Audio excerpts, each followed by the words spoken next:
a smudge on my glasses. Can't read if I can't see. Yeah, so this one is probably about the little android babies. Maybe we'll actually see the Pizzaplex and the tails of the Pizzaplex. Where's the Pizzaplex? Where is it? Where's the Pizzaplex? I want to live there. It's too good to be true, Selena thought, grinning as she reached out and took Cade's hand. Turning his SUV onto the long, winding road leading to their new house, Cade glanced at Selena and smiled back at her. Then he returned his gaze to the road. A warm breeze slipped through the open passenger window and blew a few strands of Selena's long, auburn hair across her eyes. She laughed and brushed them away. She turned to look at her fiancé's handsome profile. Cade didn't notice her gaze. His eyes were on the road ahead. How did I get this lucky? Selena asked herself. All Selena's friends agreed that Cade was an amazing catch. He had it all. To start, Cade was the epitome of a cliché. Tall, dark, and handsome, with wavy black hair and deep-set green eyes under thick black brows. Cade had the kind of face a romance novelist would describe as chiseled. Selena thought Cade looked like a rugged movie star. He had the prominent nose, full mouth with straight white teeth, and squared chin of an action hero. He even had an enchanting dimple in that chin, and his mouth quirked in an endearing off-sided way when he grinned.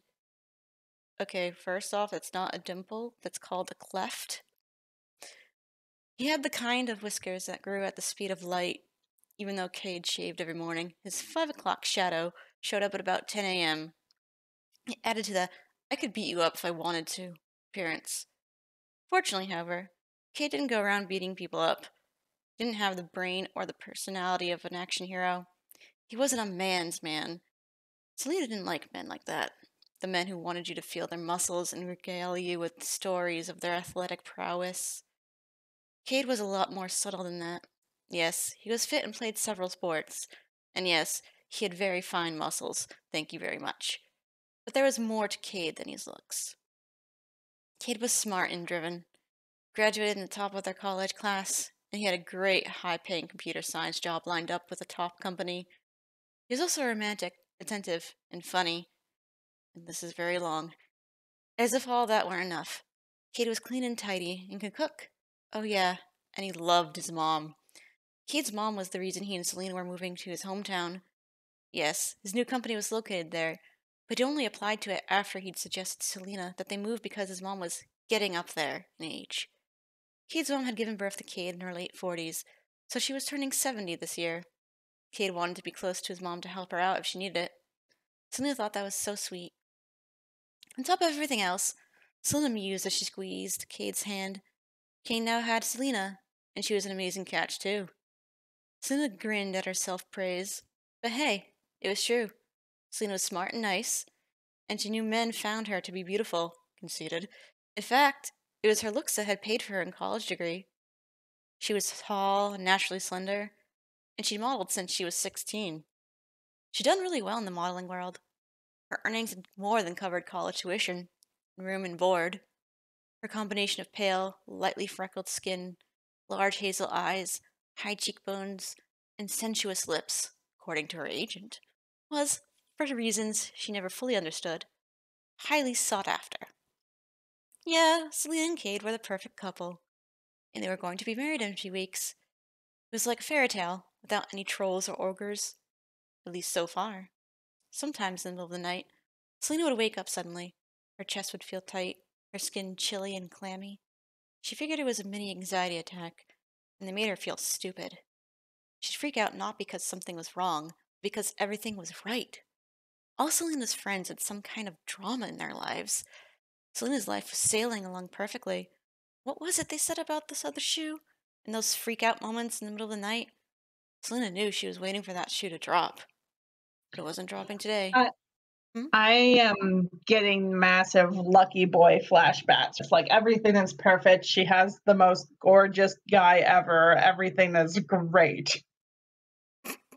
Selena pulled her gaze from Cade and looked out the open window next to her. She was delighted by what she saw.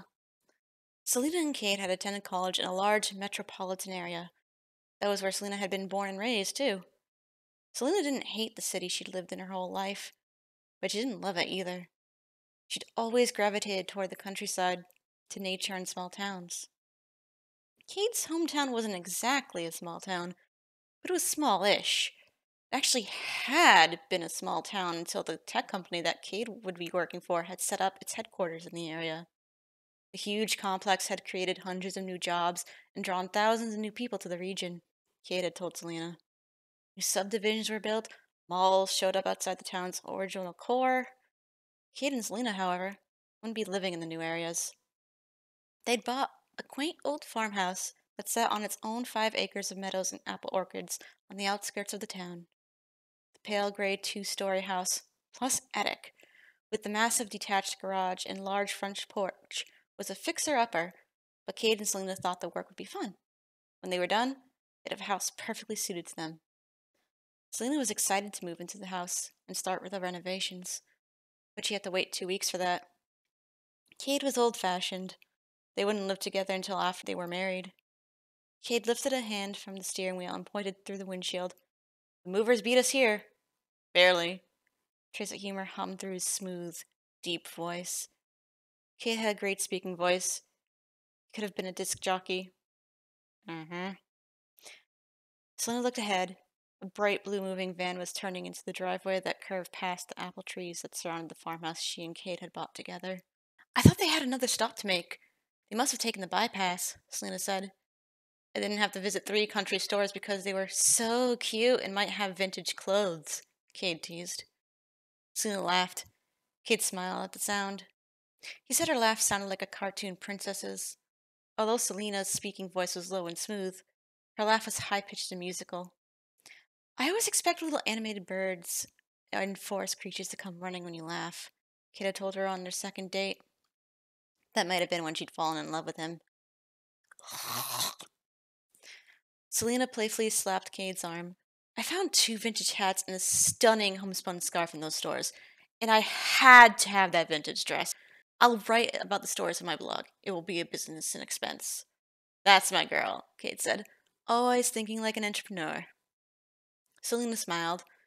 There was another one of Kate's great qualities. He appreciated Selena's success. In college, Selena had majored in business. In the previous year, as part of a class project, she'd started an online business, a blog, and website devoted to helping women be their true selves. She created info products, ebook, and audio packages that improved women's self-esteem and helped them look and feel their best. Her packages and her blog became so popular so quickly that Selena had earned enough from the whole enterprise to match Kay's contributions to the down payment for their new house. His share was an inheritance from his recently deceased great aunt. Selena planned to continue running the business after they married. She was thrilled to be able to work at home. She wanted to be the consummate country bride, a happy homemaker who also happened to be building an online empire. He turned into their driveway. He leaned forward eagerly, his eyes bright. Selena loved seeing him so happy. Kate was never actually unhappy, but he leaned toward the quiet and serious side. Been very intense about his studies. She assumed he'd been the same about his work. He was really excited about his new job. He'd been talking about it for most of the way here. Kate pulled the SUV up beside the moving van, turned off the engine, and swiveled to look at Selena. "Ready for this?" he asked her. "What? Moving into our house or getting married?" "Both." "I can't wait." Selena grabbed his hand and kissed his fingers. Kate had the best hands. Oh my god. Large and square with the faintest traces of black hair on the backs. She entwined her long, thin fingers with his thick, large-knuckled ones. She held up their hands. "Let's do this." Letting go of Cade, Selena grinned and threw open the passenger door. She got out of the SUV and inhaled the sweet smell of the apple's tiny white blossoms. "Wow!" Selena threw out her arms and spun in a circle. "I'm going to get to see these blossoms every spring!" Kate got out of the SUV and chuckled at Selena's enthusiasm. He waved at the 2 muscular guys who were opening up the back of the van. The movers, Ed and Bailey, had picked up Cade's things first.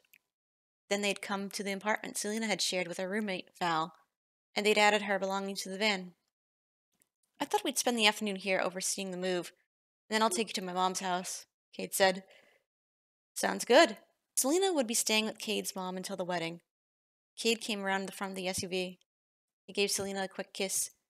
You want to unlock the house? I'll go talk to the movers. Cade headed towards the two big men. Selena grinned and started towards the porch that ran along the front of the house. She loved that porch. She couldn't wait to buy a porch string.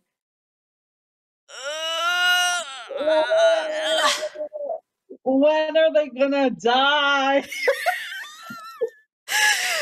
Oh, this sounds like a sappy romance novel so far. Oh my god. No, it doesn't. It doesn't even sound like a sappy romance novel. It sounds like a parody of a sappy romance novel. Like it reminds me of that one episode in South Park about woodshop class where it like cuts to live action footage of a girl in a dress and she's twirling around and she's like, "Oh, I love you, Richard. We're always gonna be together." And it's just corny bullshit like that. Oh my god. And then like it sporadically cuts with like her covered in blood and screaming and drowning, and it's like, you did this. It's just Oh, we'll have to anyway. see. Okay. Star. Selena stood in front of the stone fireplace in the large living room just beyond the farmhouse's small, slate-floored entryway. She held up a clipboard, and she checked off the bureau that Ed, the larger of the two muscle-bound movers, was carrying in. That goes in the second bedroom to the right at the top of the stairs, she told him. Got it, he said. He headed toward the stairs. A couple seconds later, Bailey stepped into the house with a big brown steamer trunk propped on his shoulder. Selena scowled at the dirty and scarred old trunk with the aged leather straps and the tarnished and dented brass clasps, lock, and edging. She wrinkled her nose at the trunk's musty odor, which she could smell even from several feet away. What's that doing here? She asked. Don't ask me, Bailey said. I just work here. Me every day. He shifted the trunk. Selena sighed and pointed at the floor. Bailey set down the trunk a few feet away from Selena and trudged back out of the house. Selena walked up to the trunk and glared at it, frowning. She tucked her clipboard under her arm and bent over to lift the trunk. Bailey had carried it as if it wasn't that heavy. Cade popped through the door the moment after Bailey was out of sight. They're almost finished with... Cade stopped when he saw Selena in front of the trunk. His face flushed and his jaw tightened. What are you doing? He snapped. Selena cringed at the edge in his voice. His tone was sharp, and it was wrapped in what almost sounded like a snarl. Cade had never lashed out at her like that before. He never looked this upset before, either. She wasn't sure how to respond. Selena decided she'd start with her best sturdy look. She perfected the expression since childhood. She used it regularly on her big brother. She only had to pull out the look on a couple times before on Cade, though. Once when he'd failed to praise the chocolate chip cookies that she baked for him on the anniversary of their first date. And again when he made the snarky comment about how many shoes she had. Since then, he hadn't given her cause to glower at him. Until now. What do you mean, what am I doing? Selena flung back at him. What are you doing? I thought we agreed to bring only our best stuff. We can afford to buy new things. We don't need old secondhand junk lying around. Oh, so much for being a vintage girl. Yeah, like, oh, I'm like so vintage. Oh my god, get that old shit out of here. Cade hurried over. He took Selena's elbow and started steering her away from the trunk. Although she didn't want to walk away from the trunk, because she wanted to open it and see what was so important that Cade would get all uptight about it. She let him lead her to the other side of the room. Cade's face smoothed back into its normal, placid lines. He took a breath. Sorry, I didn't mean to be short with you. He gave her his trademark lopsided grin. What we agreed to bring was our best stuff and our memorabilia. I'm pretty sure a lot of your boxes are filled with photos and keepsakes from your childhood. Selena shrugged. Yeah, but this, she gestured to the trunk. When I asked you about it that first night I went to your place, you said it was just an old trunk. You didn't say it was full of memorabilia. So I figured since it was so ratty, you'd leave it behind. What's even in it? Cade put his arm around Selena's shoulders. He shrugged. Oh, just some old stuff from my childhood. Keepsakes, like we agreed to. And maybe a dead body. Selena made a face. Can you store your keepsakes in something more, I don't know, modern? I thought you liked antiques. Exactly what I said. Miss, I have to have that vintage dress. Selena smiled. He had a point. Okay, so not modern. How about just prettier? Less creepy? That thing looks like it belongs in a haunted house or something. Kate's arm tightened around Selena for an instant. It relaxed as fast as it squeezed, so she might have imagined the brief sensation of tension in Kate's muscles.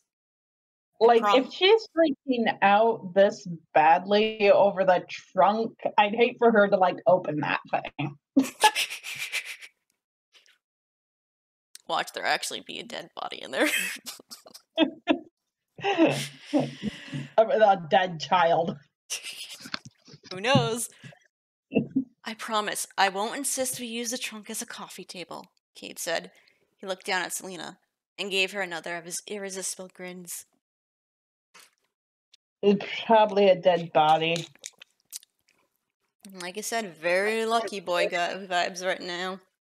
Yeah, no, I'm getting like Lucky Boy vibes about this one.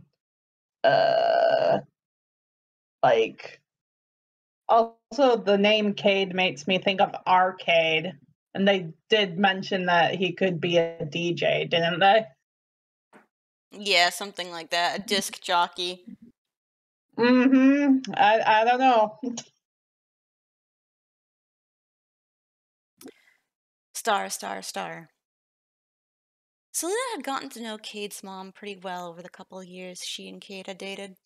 The lady was very sweet, with graying black hair that she wore in a bob. She was much shorter than Cade's 6'2". She wasn't nearly as fit as her son either. Cade's mom, call me Janice, dear, reminded Selena of her own grandmother, round-shouldered and soft-bellied. Janice looked as sweet as she acted. She had a heart-shaped face with deep-set green eyes like Cade's, and her wrinkles, smile lines around her eyes and mouth, somehow added to rather than subtracted from her pleasant face. Partial to pastel polyester pants and floral blouses, Janice looked like the quintessential country mama, and it was clear she was comfortable with who she was.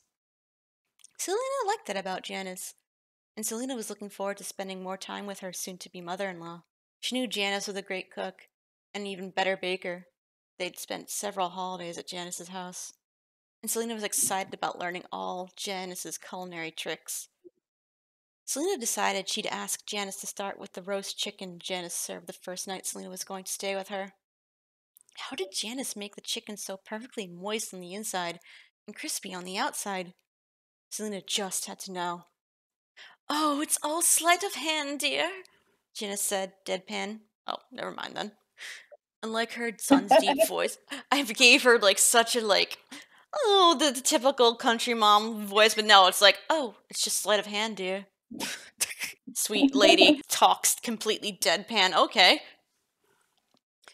Unlike her son's deep voice, Janice's voice is girlish. Oh, okay.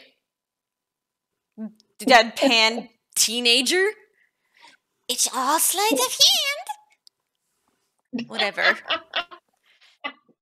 I'm not gonna bother trying to match the voices. I'll just Yeah, say yeah, how I no, say it. just like do inflections and like read. Yeah, like I've been It's doing. yeah, it's just like reading an English class. Selena blinked at her. Janice and Cade laughed. She always says that when someone compliments her, Cade said, reaching out to pat his mom's liver-spotted hand. Janice winked at Selena. I'm just kidding, dear. I'll teach you. It's about getting the cooking temperature right, and a couple of other secrets I'll pass along. Selena smiled and leaned back, totally stuffed. It was a good thing she didn't plan to model anymore. Feeling like this wasn't going to do her figure any good. Oh, shut up. She wasn't too worried about it, though. She planned to take long walks along all the great country roads near their new house. Selena looked around Janice's cozy dining room. Janice lived in a sprawling white ranch-style house. According to Cade, the home used to be linked to an actual ranch that belonged to his great-grandparents, who had owned several hundred head of cattle. By the time Cade was born, though, the family had given up cattle ranching. His grandparents had sold off a bulk of the land, keeping just a few acres for privacy around the home. Cade's dad had been an attorney. He died of a heart attack when Cade was young. Because Janice loved ceramic figurines, dollies, and overstuffed furniture, the interior of Janice's home was a lot fuzzier than Selena preferred. But it was homey, too. You felt like you could relax and be yourself in this house. Janice stood and started gathering up dirty dishes from her oak trestle table. Selena started to help, but Janice waved her away. Cheesecake for dessert, anyone? Cade's arm shot up. Janice laughed. I'll have a piece, and then I'm going to head back to the house, Cade said. I'll be up early tomorrow. I want to get in a jog before work. Janice patted Cade's arm. That's my boy. Fit as a fiddle, she grinned. And starting your new job. She turned to look at Selena. And a wedding coming up. It's all so exciting. Sure was. Selena wanted to laugh out loud in glee. She smiled widely at Janice. Thank you so much for letting me stay here and for helping with the wedding. Oh, pish-posh, dear, Janice said. It's my pleasure. Selena had expected the 2 weeks she spent with Janice to be a whirlwind of wedding preparations, but it turned out that Janice had everything well in hand. Selena only had a few details to handle. She had more time to work than she thought she would. Because Janice was a social butterfly with seemingly endless number of clubs and committees, she was rarely home during the day. She was so busy, in fact, that Selena wondered why Janice needed Cade's help at all. It didn't matter. Selena was happy to be here.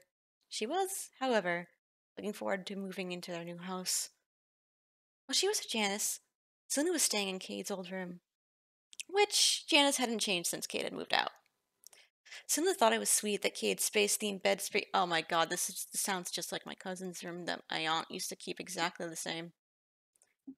Selena thought it was sweet that Cade's space-themed bedspread was still on the twin bed, and his constellation pattern curtains still hung over the windows. She was touched by the bookcases stuffed with sci-fi novels and old-school science, math, and computer programming textbooks. Yep, exactly like my cousin's house. She was also amused by the collection of plush toys and action figures, yep, that coexisted on the top of the chests of drawers and the desk tucked into the corner of the room. She was curious as well. She noticed a few photo albums and scrapbooks stacked on the floor of the small closet where she hung her clothes. Kate had never shown her photos from his childhood. She hoped the albums would show her what she'd been missing. 4 days before the wedding, Selena realized she was too fidgety. 4 days before the wedding, Selena realized she was too fidgety about her upcoming nuptials to get any work done. Janice was out. Kate was at work. Selena closed her laptop, which she'd squeezed between several toy astronauts and a plush frog, and she stepped over to the closet door. Pulling the door open, she sat cross-legged on the floor in front of a stack of albums. Selena reached for the first album, brushing dust off its cover. Selena opened the leather-bound book and smiled at the photo of the gap-toothed little boy that looked up at her from the first page. Kid had been as cute as a kid as he was handsome as a man. Selena started flipping through the photos. The first 2 pages of photos were pretty normal shots of Cade with his mom and dad in front of a birthday cake. The third page, however, was a little weird. At first, Selena didn't know what she was looking at. The photo showed little Cade in near darkness. Around him, bright-colored luminescence nearly jumped out of the picture's inky backdrop. Selena realized Cade must have been in a blacklight arena. Flipping the page, Selena saw a photo of Freddy Fazbear. Hey! The name's... Hey, The name name's... drop. Selena saw a photo of Freddy Fazbear, the namesake of Freddy Fazbear Pizzeria. Selena had heard of the pizza place, but Kate had never mentioned it. Strange. A few more photos It- revealed... it's not that strange. Like, I don't mention to people that I went to Chuck E. Cheese for my birthday, like, almost every year until I was 15. Oh, well, look at this. The Pizzaplex must have been around for about 20 years because they're going to the Well, Pizzaplex. like, it didn't specify Glam Rock Freddy. It just says Freddy Fazbear. So I'm guessing the original Freddy. Well, remember, at the start of Security Breach, they don't refer to him as Glamrock Freddy either. They just refer to him as Freddy Fazbear. Yeah, well, like, that's what I'm wondering, because, like, if it's like Glam Rock Freddy, that's fine. But if it's like Freddy Fazbear, that would mean like her fiance is a lot older than she initially thought. So No, it's because I skipped a line ahead and it says Freddy's Pizzaplex. So if okay. they're So in their 20s, that means the Pizzaplex has been around for 20 years. A few more photos reveal that the blacklit arena was in Freddy's Pizzaplex. The one photo, Cade, was pointing up at a Pizzaplex's glowing red sign. Selena had heard of Freddy's Pizzaplex too. It was one of the first family-run fun centers built in the state. Combination of arcade and indoor carnival with games and rides and food. Oh, so there's like actual roller coasters in there. Okay. this must, well, like, Glam Rock Freddy wasn't sure if there are other mega Pizzaplexes and if he's the only Glam Rock Freddy or not. He did mention that. True. The album had a photo of Cade in front of nearly every game and ride in the complex, but a bulk of the photos were taken in the black-lit arena. According to the huge sign at the back of the arena, the place was called Lally's Game. That was something Selena had never heard of. The place looked pretty eerie. For some reason, even just studying a photo of it made Selena shiver. A thud from behind Selena startled her. She dropped the album and whipped around. Sorry, dear, Janice said. Didn't mean to scare you. It's these aging legs of mine. Sometimes I get dizzy and walk right into walls. She laughed. Janice, wearing a powder blue polyester pantsuit, came into the room. What have you got there, dear? Selena picked up the fumbled album. She rose to her feet. Oh, one of Cade's old photo albums, Janice said. How fun. She crossed to the twin bed and sat. She patted the mattress. Show me what you found. Selena joined Janice on the bed, sitting and opening the album. Selena inhaled the flowery scent of Janice's perfume as she flipped forward to the last few pages she'd been looking at. The next picture in the album was yet another shot of Cade pointing happily at the Lally's Game sign. Janice tapped the sign and smiled. Oh, my. I have such fond memories of that place. Freddy's Pizzaplex? Well, yes, but especially Lally's. Janice ran her index finger over the picture. It was Cade's favorite game. We couldn't get him out of the place. I think if he could have lived there, he would have. She chuckled. Selena raised an eyebrow. The dark arena with its glowing neon green and purple and yellow geometric designs and prehistoric-looking caves and caverns didn't look all that appealing to her. There was something off about it. Something that made her feel edgy for some reason she couldn't discern. Janice scooted closer to Selena and turned the page. She looked at the next picture and laughed. Selena didn't laugh.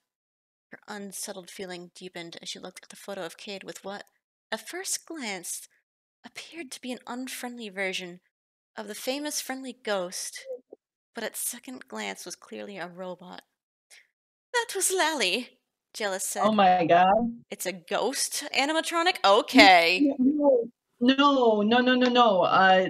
She's talking like that Lally looks like Casper the Friendly Ghost, and he kind of does. Have you seen a picture of Lally before? Because he is a thing.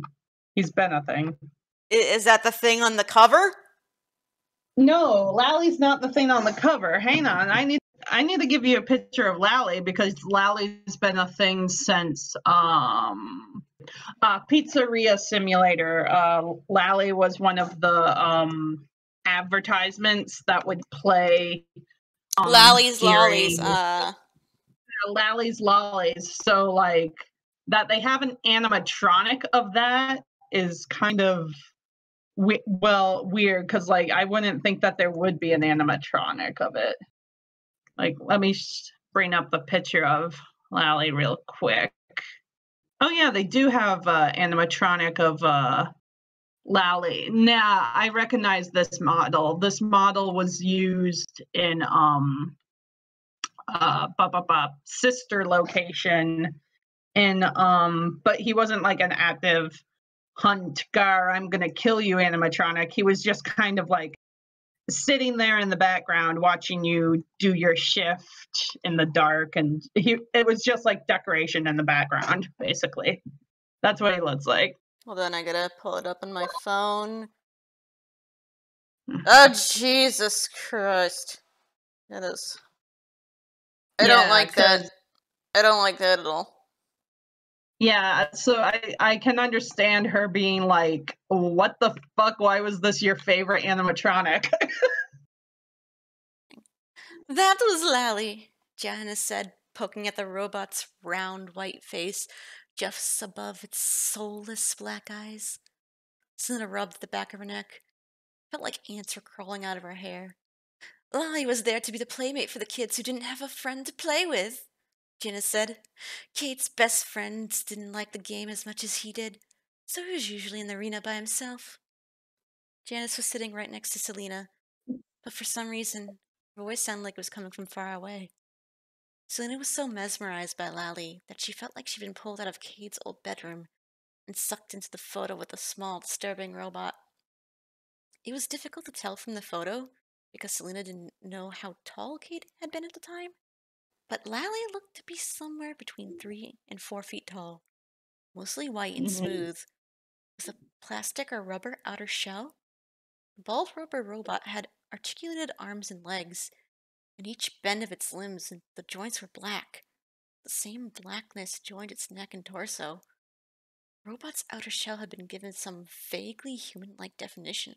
It had small ears and a small nose, the faintest raised trace of eyebrows over the lidless black eyes, and some subtle muscular definition in the torso and limbs. His mouth was barely upturned, curved, thick-lipped. Sounds like they're describing a naked robot and not something wearing clothes like what you showed me.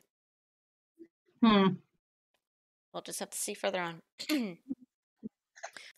Selena flinched when Janice turned to the next page in the album. Selena had forgotten Janice was even there. Janice didn't notice Selena's slight movement. She pointed at the next picture, in which Lally and Cade stood together. The robot was positioned so it appeared to be looking up at Cade with an expression Selena thought was vaguely hostile. No, not hostile. Possessive. I wonder if he's in the trunk.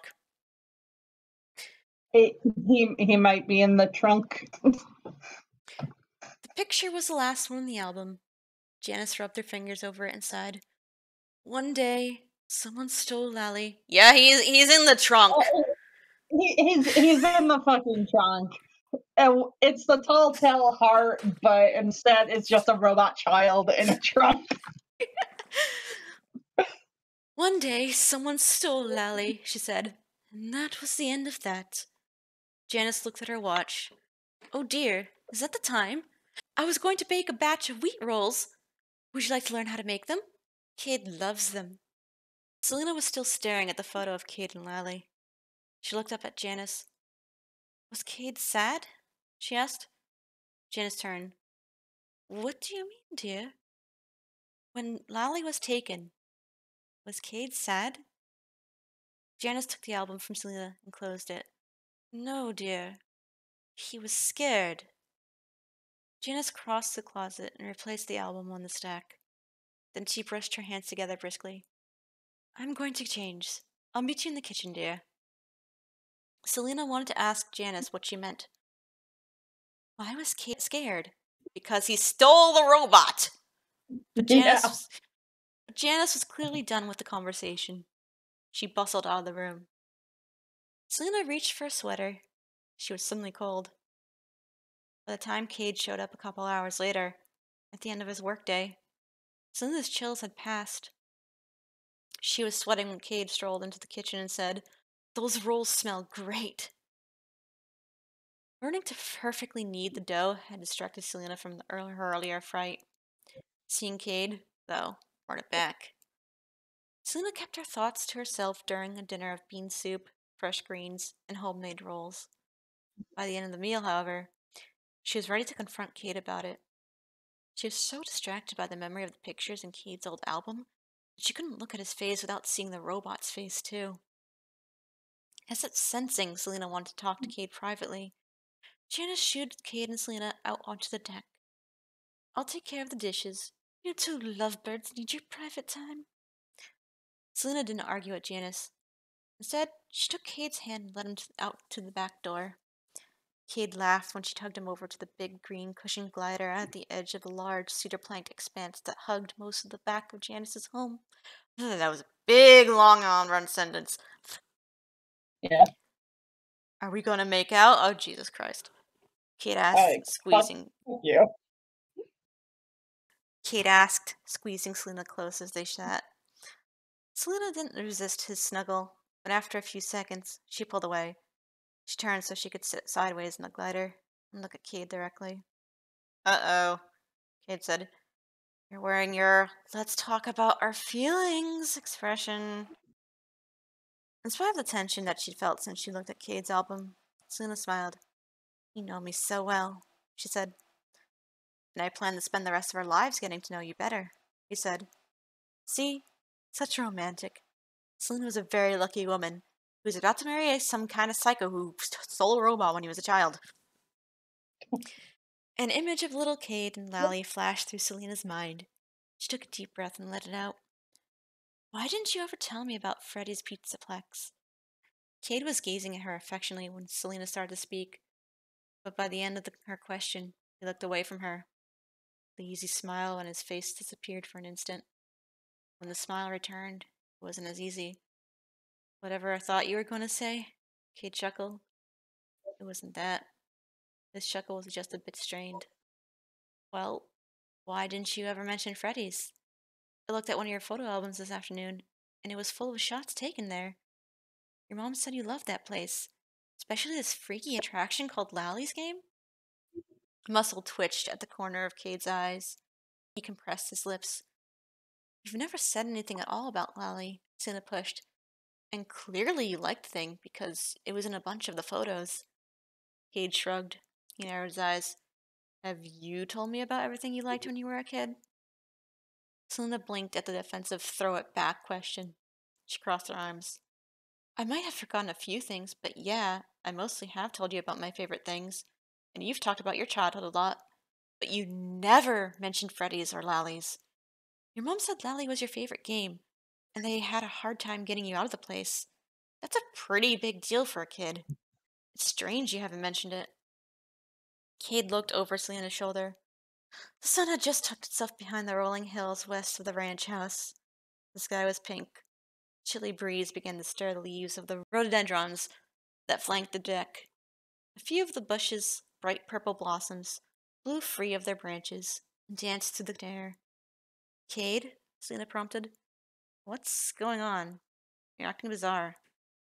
Cade stood. I just have some bad memories from that time, okay? Someone got hurt. I don't like to talk about it.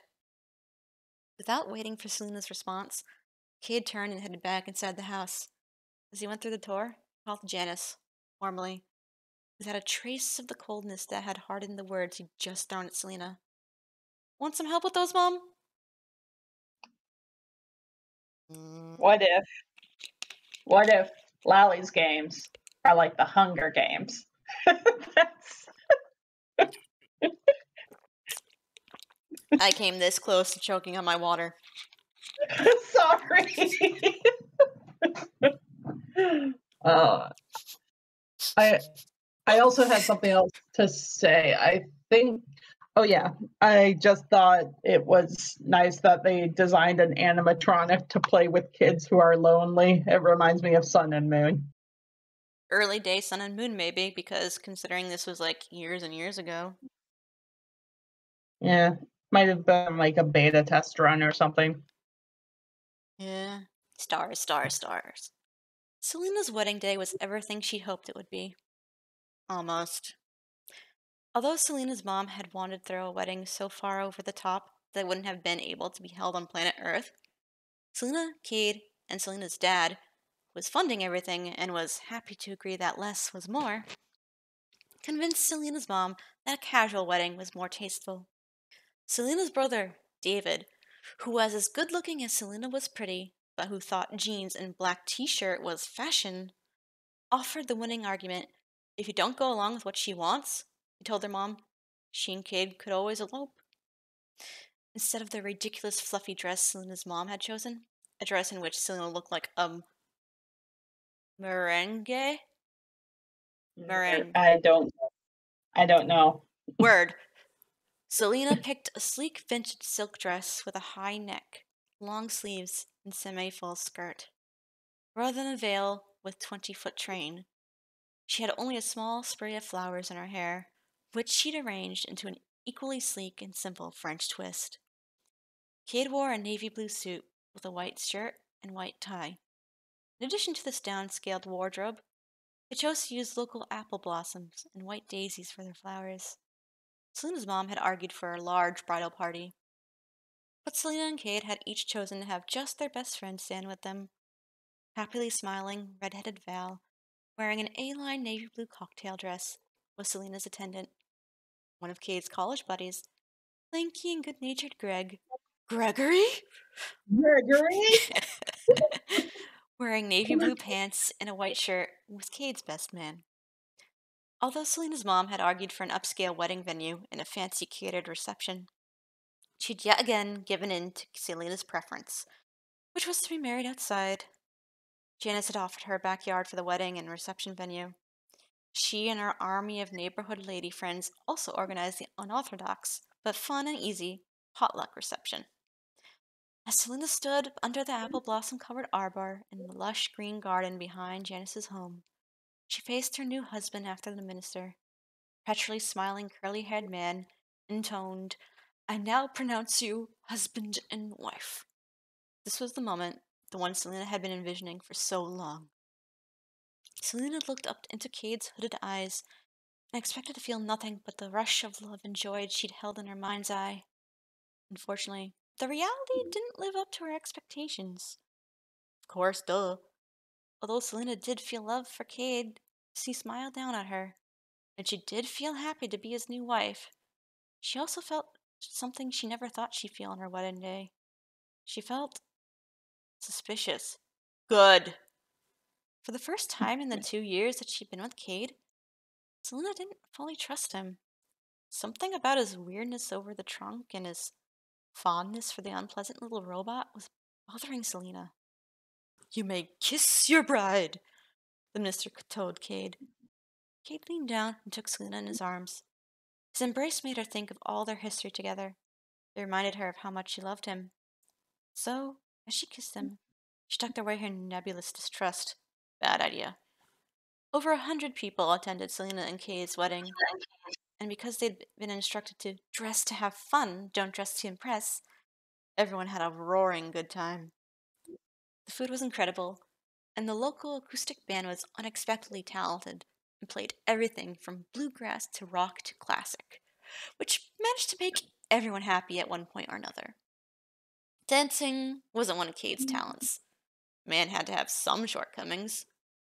He managed to shuffle through the slow song, and he got silly and jerked around the dance floor like a man being electrocuted during the fast songs.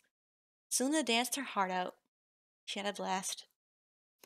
At the end of the reception, before Selena and Cade got into their SUV, now bedecked in streamers and tin cans and featuring a Just Hitch sign on the back, Selena's family came up to her to wish her well. Selena's handsome, gray-haired dad. Why'd you have to call everyone handsome and beautiful? Seriously, you don't need to.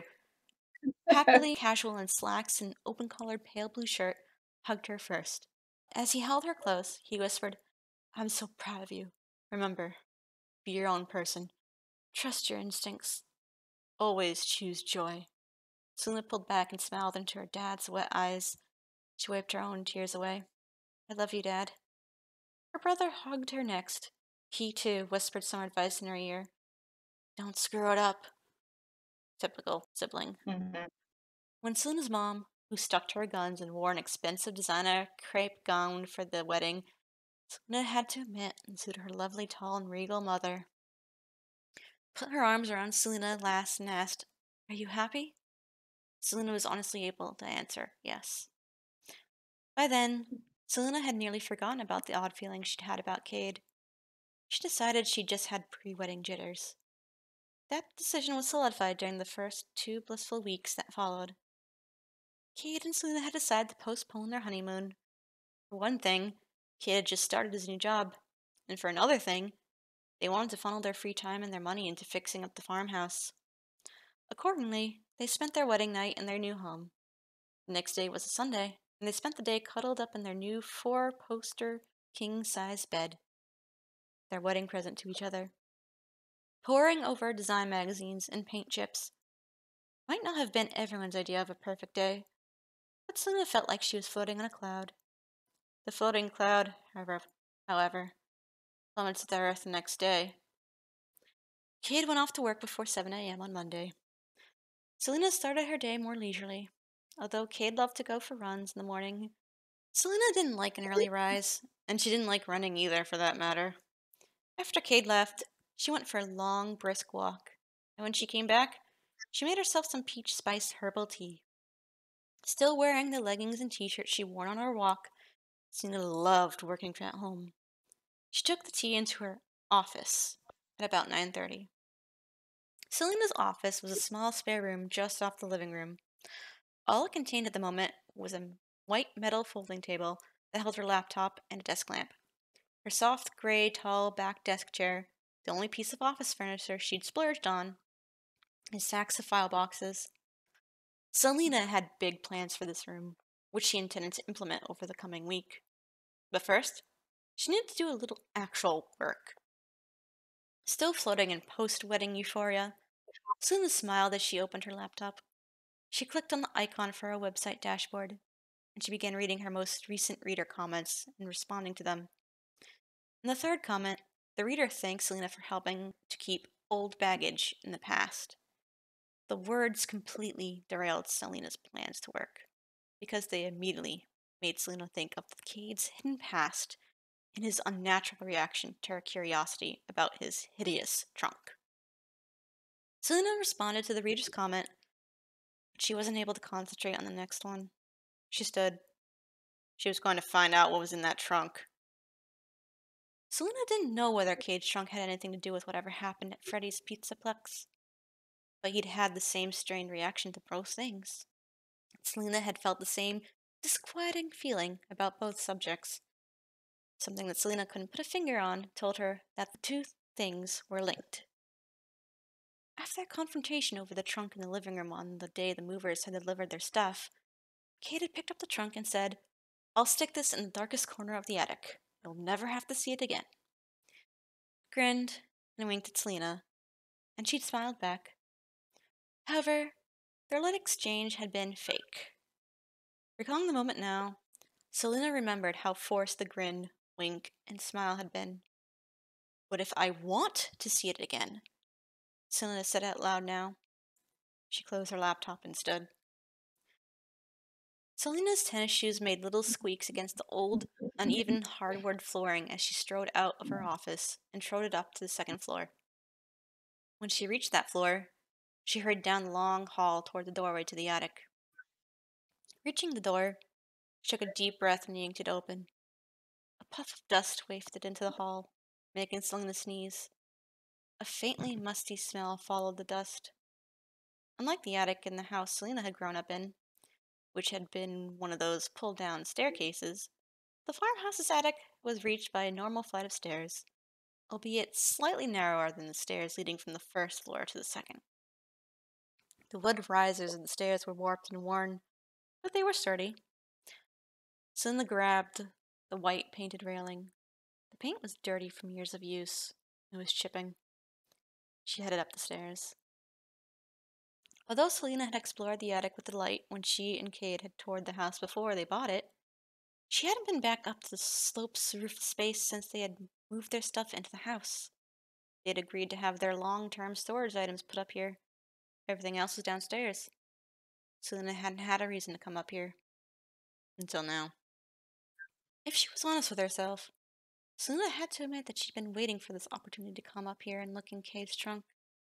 Even distracted as she'd been by the wedding, she mentally put finding out what was in the trunk on the top of her to-do list. The mystery of it was chafing at her. Selena got to the top of the stairs, and she reached for the string to pull for the second exposed bulb that lit the attic. The single exposed bulb that lit the attic. She yanked on the string. Bright white light joined the yellow glow of the sun streaming in through the dormer windows on either end of the big space.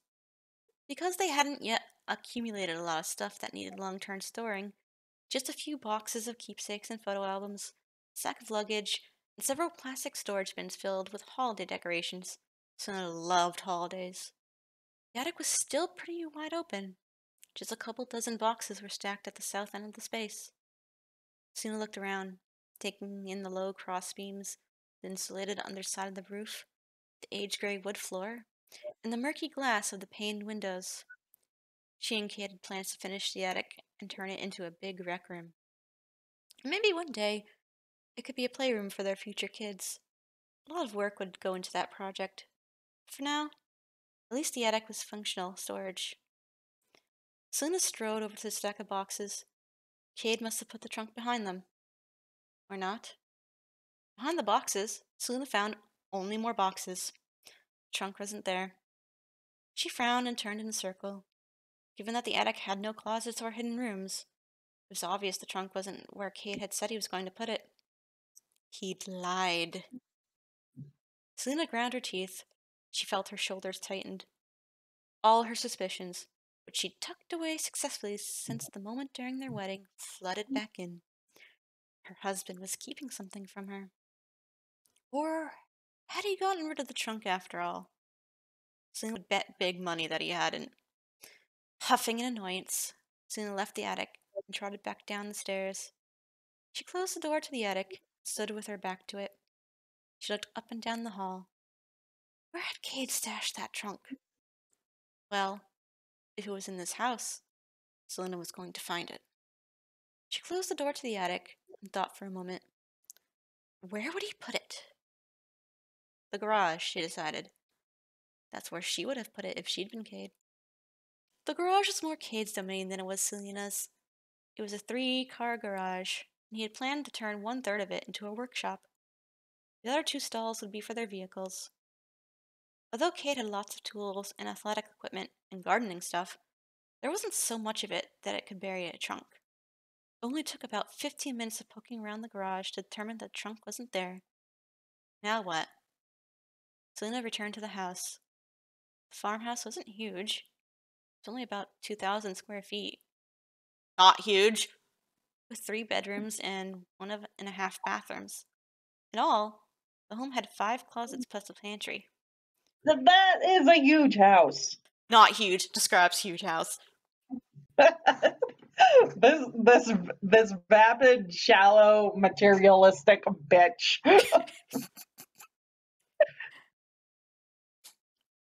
Selena started in the pantry.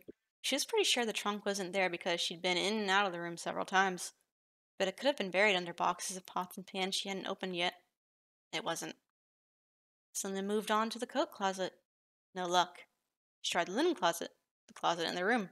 Again, she didn't expect to find it there, and didn't. In the closet in the room they were going to set up for the guests. No trunk. The last closet was in what was now a completely empty room. They hadn't decided on what this room would be, so they just closed it up for now. Selena hadn't been in it all since the day they'd made their offer on the house. The door to the empty room creaked when Selena pushed it open.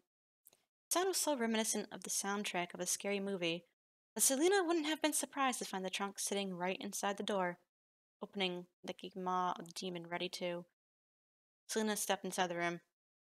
It was empty. Setting her jaw, Selena marched across the room and jerked open the closet door. She frowned. Although the closet's hanging rod was empty and the shelf above it was bare, beneath the rod and the shelf was a stack of boxes. This closet should have been as empty as the room. Why were there boxes in it? Selena reached for a box. She lifted it and practically tossed it over her head. It was so light that her lift was overkill. She took the box. It was empty. Selena picked up the next box, and the next. Every box was empty. Why would Kate have filled this closet with empty boxes? They agreed to break down the boxes for recycling. There was only one reason to stack empty boxes. They had been used as a makeshift screen to hide something.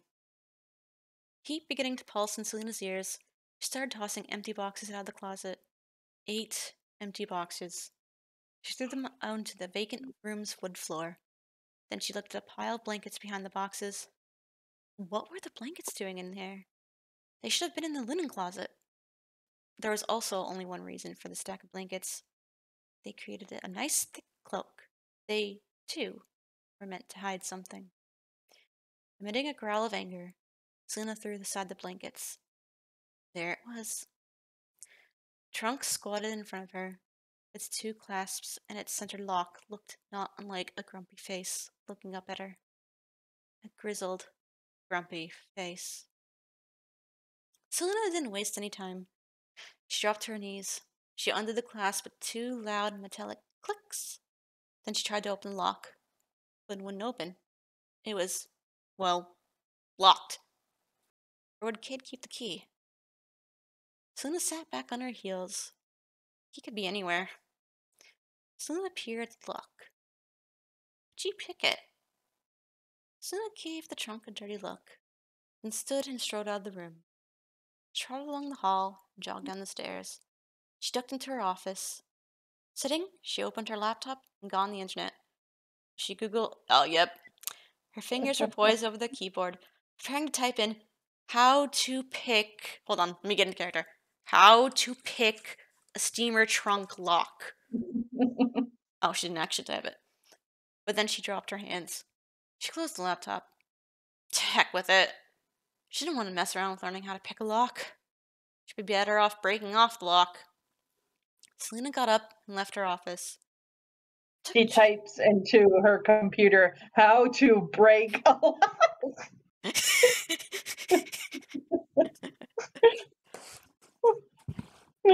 To be fair, though, I would also Google how to pick a lock if I found something I can open.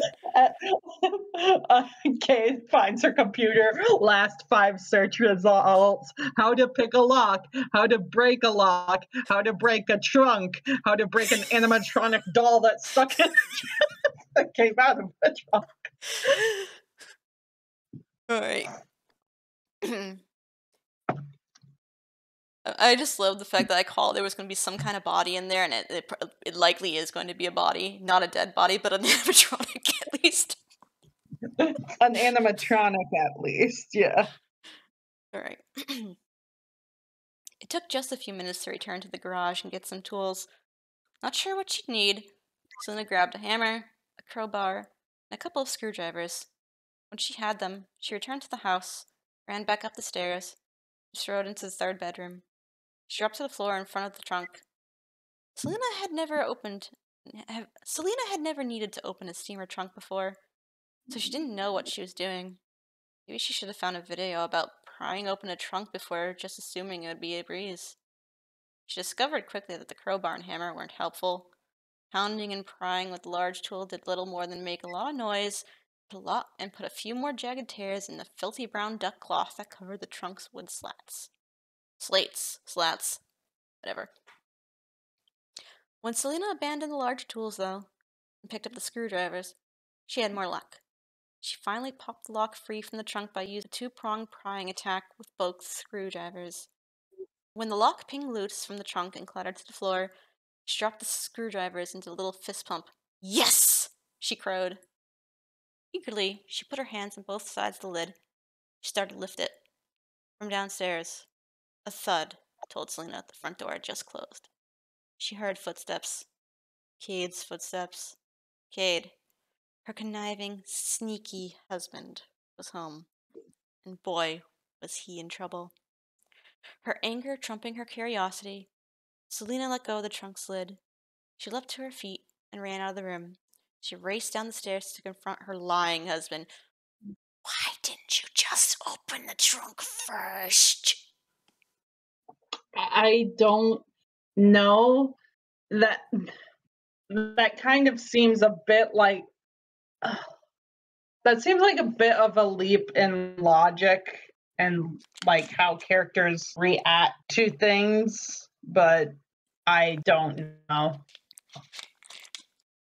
Cade looked up from shaking water out of his hair when Selena reached the bottom of the stairs. Boy, it's really coming down out there, Cade said. Thought I'd come home and have lunch with my beautiful wife. And halfway here, this guy decided to try and drown me. Selena glanced out the window. It must have started raining while she was getting the trunk unlocked. She hadn't even noticed. Selena looked back at Cade. She saw that his thick, dark green polo shirt and his khakis were drenched. Normally, Selena would have made a joke getting him out of his clothes, but she didn't feel like joking. She didn't care how soaked he was. Selena clenched her fists against her hips. Why didn't you put the trunk where you said you were going to put it? Cade wiped his face and looked at Selena. What? The trunk. Didn't put it in the attic. You hid it behind empty boxes and blankets. Why did you do that? Cade's face went so stony that it really could have been chiseled. Did you open it? Selena frowned at him. She didn't answer his question. Cade rushed over to Selena. His soaping loafers made squishy slapping sounds on the wood floor. He grabbed her arms. Did you open it? He repeated. This time, he threw out the words so fast they ran together. Oh, so like, did you open it? Damn. See, this is why when I write those kinds of sentences, I leave out the spaces so it actually comes across that way in the first reading. Anyway, did you open it? He repeated. This time he threw out the words so fast they ran together. You didn't answer my question, Selena said. Cade gave Selena a little shake. Did you open it? Selena grimaced as Cade's fingers tightened on her arms. She jerked out of his grasp and stepped away from him. Did you open it? He repeated. This time the words were spaced apart. Did you open it? His tone was low, almost threatening. No, Selena barked. I was about to, but I heard you coming home and... Cade didn't wait for her to finish. He brushed past her and pounded up the stairs. Selena gaped at him for an instant. Then she shook off her surprise and ran after him. Cade got to the third bedroom seconds before Selena caught up to him. By the time she did, he was on his knees in front of the trunk. Taking a deep breath, he lifted the trunk's lid. Selena stepped behind Cade and looked down into the trunk. She exhaled her pent-up breath. The trunk was empty. Completely empty. No. Cade breathed. He lifted his head and looked around. He was ashen. Oh. It got Yeah, out. it's empty because there was something in there and now it got out. Good job, Selena. They're so dead. Whatever it is. His gaze darted around the room. His eyes moistened. For a second, Selena thought he was going to cry. Then he wiped a hand over his face and looked back down at the empty trunk. Selena didn't know what she'd expected to find in the trunk. Seeing it empty had flooded her with relief. She still didn't know what the deal was with Cade in the trunk. But at least it didn't contain something horrible. Not anymore, because it left while you were going Yeah, not downstairs. anymore. It's empty because you opened it, you dumb bitch. And then you ran away to go yell at your husband and then gave him an opportunity to crawl. Like, if this was a movie, while you were walking away, we would see, like, the lid of the thing open up and a hand creep out. I'm pretty sure that she's not designed to be a likable protagonist. She seems like shallow and vapid. They're hinting that she's probably going to have a horrible fate befall her or something. Good. Selena put her hand on Cade's shoulder. Through his wet shirt, she could feel his shoulder trembling. In spite of being drenched, he didn't feel cold. So she assumed he was shaking because he was so angry with her. She had, after all, not only made it clear she didn't trust him, she'd violated his trust too. She'd poked into his private stuff. She'd have been furious if he'd done that with her. Not that she had anything to hide. I'm really, really sorry, she said. I don't know. It just bugged me. Why were you so secretive about that stupid trunk? I'm so sorry. I should have trusted you. I shouldn't have. Cade stood. He turned and wrapped his arms around Selena. It's okay, he said. It's okay. Selena wasn't sure it was okay. Pressed against his wet shirt-covered chest, she could feel his racing heart, and she felt the tightness in the muscles of his arms and shoulders as she returned his embrace. She also smelled than Cade before. It was the odor of rancid sweat. She stepped back and looked at his face. His forehead was moist. He'd wiped away the rain, so it wasn't that. It was precipitation. He was scared. That was what she was smelling. It was the stench of fear. Selena knew it wasn't okay. No matter what Cade said, she didn't discover how not okay it was, though, until that night. Cade had settled himself pretty quickly after he closed the trunk and stuck it back in the closet. He ignored the scattered empty boxes and the blankets. It was as if he didn't see them. More likely, he didn't want to explain why he'd gone to such length to hide an empty trunk. Selena was so reassured by the empty trunk, because she is a dumb bitch, that she didn't express Cade about why he'd hidden it in the way he had. Instead, she'd brightly said, "I'll make us some tuna sandwiches." Yeah, bitch, you're dumb. Cade had changed his clothes, coming downstairs in another pair of khakis and a dark blue polo shirt. Cade's wardrobe was a little limited. He had made small talk about his work while they ate. Selena had told him about her morning walk. The conversation had sounded okay, all the right bits of humor. But it hadn't been quite right. There was an undertone to their words, one that they both ignored. Kate had returned to work after lunch. Selena forced herself to put the whole trunk business out of her mind. She had to get some work done, too. Dinner was a little more normal than lunch had been. She tried a new pasta recipe, and Kate had said he'd loved it. He'd even had a second helping. Only the barest traces of tension between them by the time they'd gotten ready for bed. Tension returned, though, and Kate gave Selena a peck on the cheek and told her he was exhausted and needed to go right to sleep. Usually they cuddled before settling in, snuggling together and talking drowsily about their plans for the next day. Not that night. Cade got under the covers, closed his eyes. Selena was wide awake. She got into the bed next to him. She turned out the light. They lay next to each other, not touching, not talking. Selena listened to Cade's even breathing. He was pretending to be asleep, but he wasn't. There was an outgoing hiss in his breath when he was really asleep. Selena didn't hear the hiss. Selena, who practiced meditation and yoga, was more adept at feigning sleep. She slowed her breathing and relaxed all her muscles. She knew she appeared to be asleep, but she wasn't. Selena wasn't sure how long she focused on her breathing before she heard Cade stir. She felt the covers lift.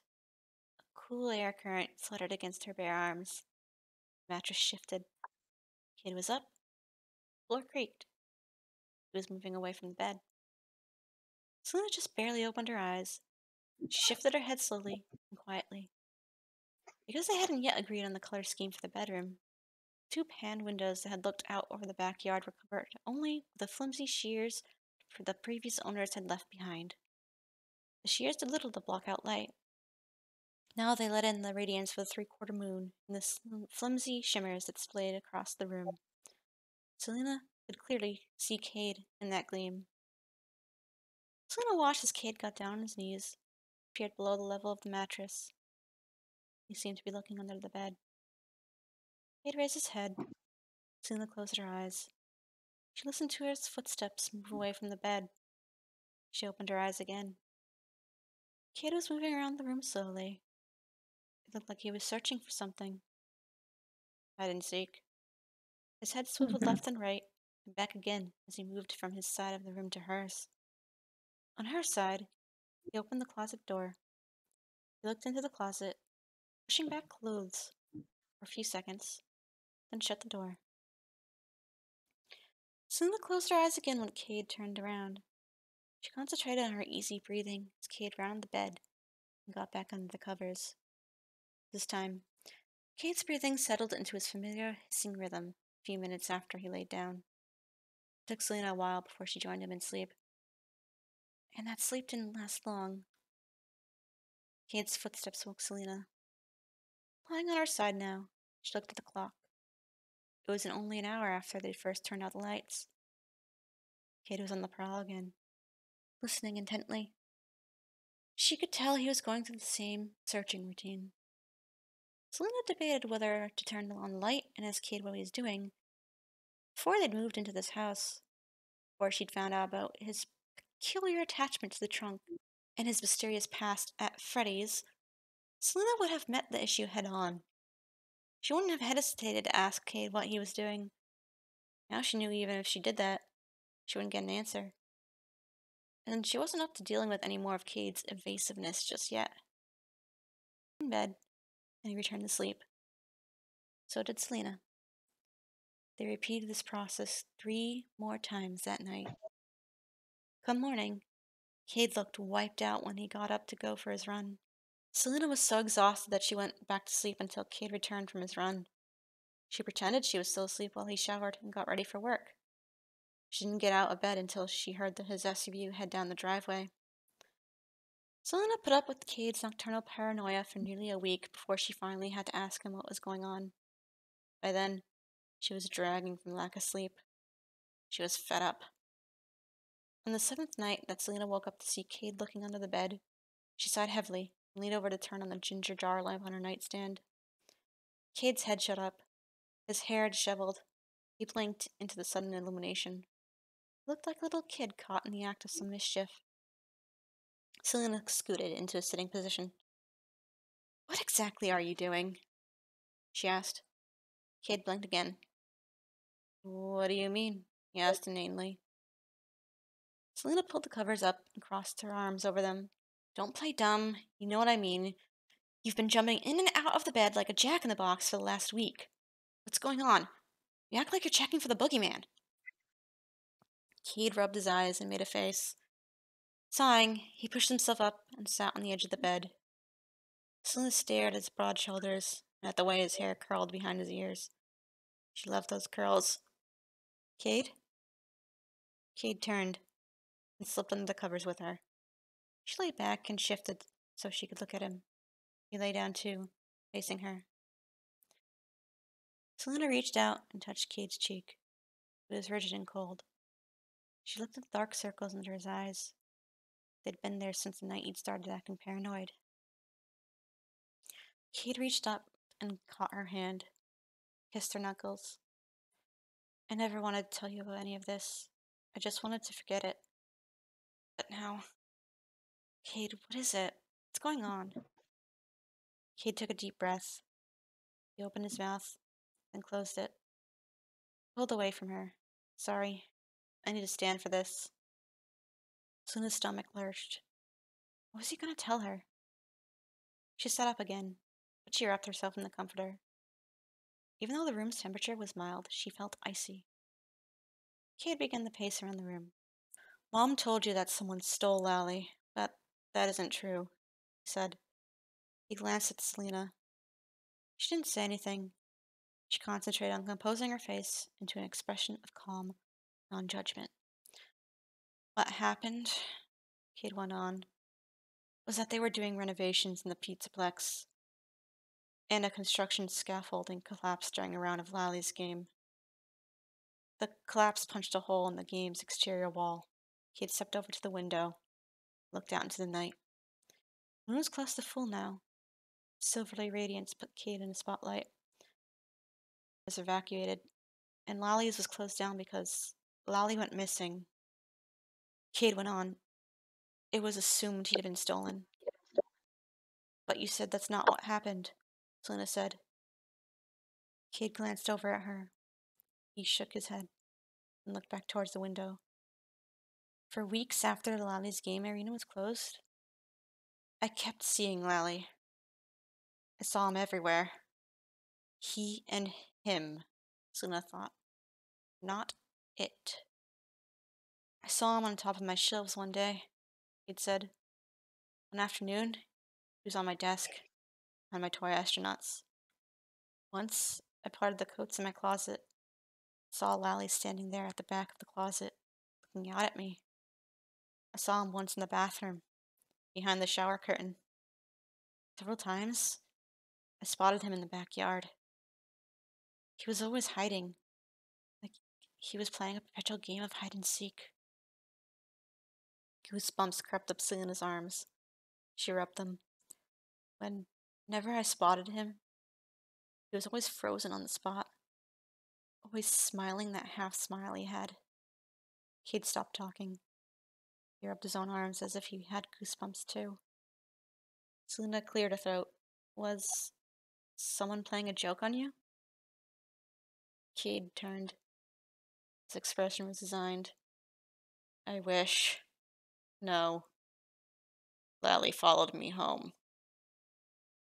Selena's breath caught. Her heart started thumping so hard he was sure Cade could hear it. Lally messed with me for weeks before I finally stopped him. Cade gave Selena a slightly triumphant grin. You know Mom's sewing room? Selena nodded. One day, when she was at one of her meetings, I took everything out of that room. It wasn't much then. She just had the sewing machine on the table, that dummy she pins her patterns on, and a few plastic storage bins. I emptied the room. I dragged the trunk into the room. I figured Lally wouldn't be able to resist hiding in the trunk. Selena bit her lip, remained silent. I waited an hour, Kate said. Then I ran into the room, and I locked the trunk. I trapped him. Selena frowned. Did you look in the trunk to be sure he was there? Cade shook his head. I didn't want to risk him getting back out. I just locked it. I knew he was inside. Selena gazed at the man who, up until this moment, she thought was one of the smartest people she'd ever met. Cade was a programming genius. He could talk about almost any subject. His mind was sharp, and his logic was impeccable. Usually. The only thing Selena could conclude about what Cade had just said was that some part of his psyche was stuck in his childhood. He had been so traumatized by the destruction of his favorite game that he created an elaborate fantasy around it. That had to be it. It's not. Yeah, Obvious, no. obviously, Cade hadn't trapped anything. He'd locked an empty trunk. But in his childhood fantasy, he'd convinced her had been contained. It was his confidence that he locked up Lally that he made his fear of the robot go away. That was why he stopped having hallucinations about Lally. He'd obviously been hallucinating. There was no other explanation. Except there is. Cade returned to the bed. He sat down and rotated towards Selena. Say something. Selena took a breath, and she laid out her theory. She finished with a story from her own childhood. My best friend, Zoe. You remember me talking about her. Went through a phase where, when we were in first grade, she was sure this big purple monster was living under her bed. I mean, she was sure of it. She talked about it all the time. Eventually, her parents did something similar to what you did. They said they were laying a trap for the monster, and they caught, Selena put air quotes around the word, the monster in a big box. After that, Zoe was fine. Same thing happened to you. When a child is convinced that something is trapped and can't hurt them anymore, the fear of it disappears. Cade started shaking his head in the middle of Selena's story. By the end, he was shaking his head so hard that his hair was whipping into his eyes. Lally isn't an imaginary purple monster. He's real, and he was in that trunk before you unlocked it. Selena's didn't miss Cade's use of the past tense. Lally isn't. Not. Lally wasn't. Selena decided. Oh, they wrote her name wrong. I see a typo. I see a typo! Typo. Selena decided to Take set it. the first one I've noticed, so it's not like it's much of a game. Selena decided to set this troubling detail aside for the moment. It was more than she could deal with. She scooted across the bed and took Cade's hand. Cade, honey, nothing was in that trunk. You were a little boy, traumatized little boy, and you reassured yourself by telling yourself Lolly was locked inside that trunk. That's why you stopped seeing it. It's basic psychology. Cade didn't respond. For several seconds. He was frozen, staring at the floor. Finally, Cade reluctantly squeezed Selena's hand. We need to get some sleep. He got under the covers. Turn off the light, he said. Selena opened her mouth to object. She knew Cade was rejecting her explanation. She was tired, and she didn't want to think about it anymore. Turn off the light and lay down. Cade scooted over and wrapped her in his arms, spooning her. Selena forced herself to concentrate on Cade's familiar warmth, and she made herself ignore the frantic pace of his beating heart, which she could feel against her back. Even after Cade's heart rate had slowed and he settled into sleep, Selena once again remained awake for a long time. Like, even if you think that someone is hallucinating, it's usually not in your best course of action to say, oh, they're all like silly little delusions or whatever. And it's also not in your best course of action to indulge those delusions either. You're kind of trapped. You don't really have a right or wrong way to deal with it. Yeah, exactly. Alright. Lally's loose. Dun, dun, dun. Lally's loose in Lally land. Star, star, star. The next couple of weeks passed relatively uneventfully. On several nights, Selena and Cade spent the evening with Janice. They helped her with chores and had dinner with her. If they weren't with Janice, Cade worked late. He worked so late that he missed dinner. Come home just before 10 or so. They'd have a cup of tea or hot chocolate, talk about their day, and then go to bed. Both Selena and Cade were sleeping fitfully, but they were sleeping. If Cade was getting up during the night, Selena didn't hear him. Dark circles under his eyes, though, didn't go away. Selena kept herself busy during the day with both work and renovations. The first week after Cade had told her about Lally, Selena threw herself into setting up her home office. She refinished the hardwood floor and painted the walls a mossy green, hanging curtains in stripes of gray in the same green as the walls. She then went out and found the perfect rug, desk, credenza, and new set of filing cabinets. She hung her favorite prints on the wall, and she declared the office done. When she was finished with the office, Selena demolished the half bath. It felt great to swing a sledgehammer over and over. Slamming heavy steel against porcelain tiles was deliciously cathartic.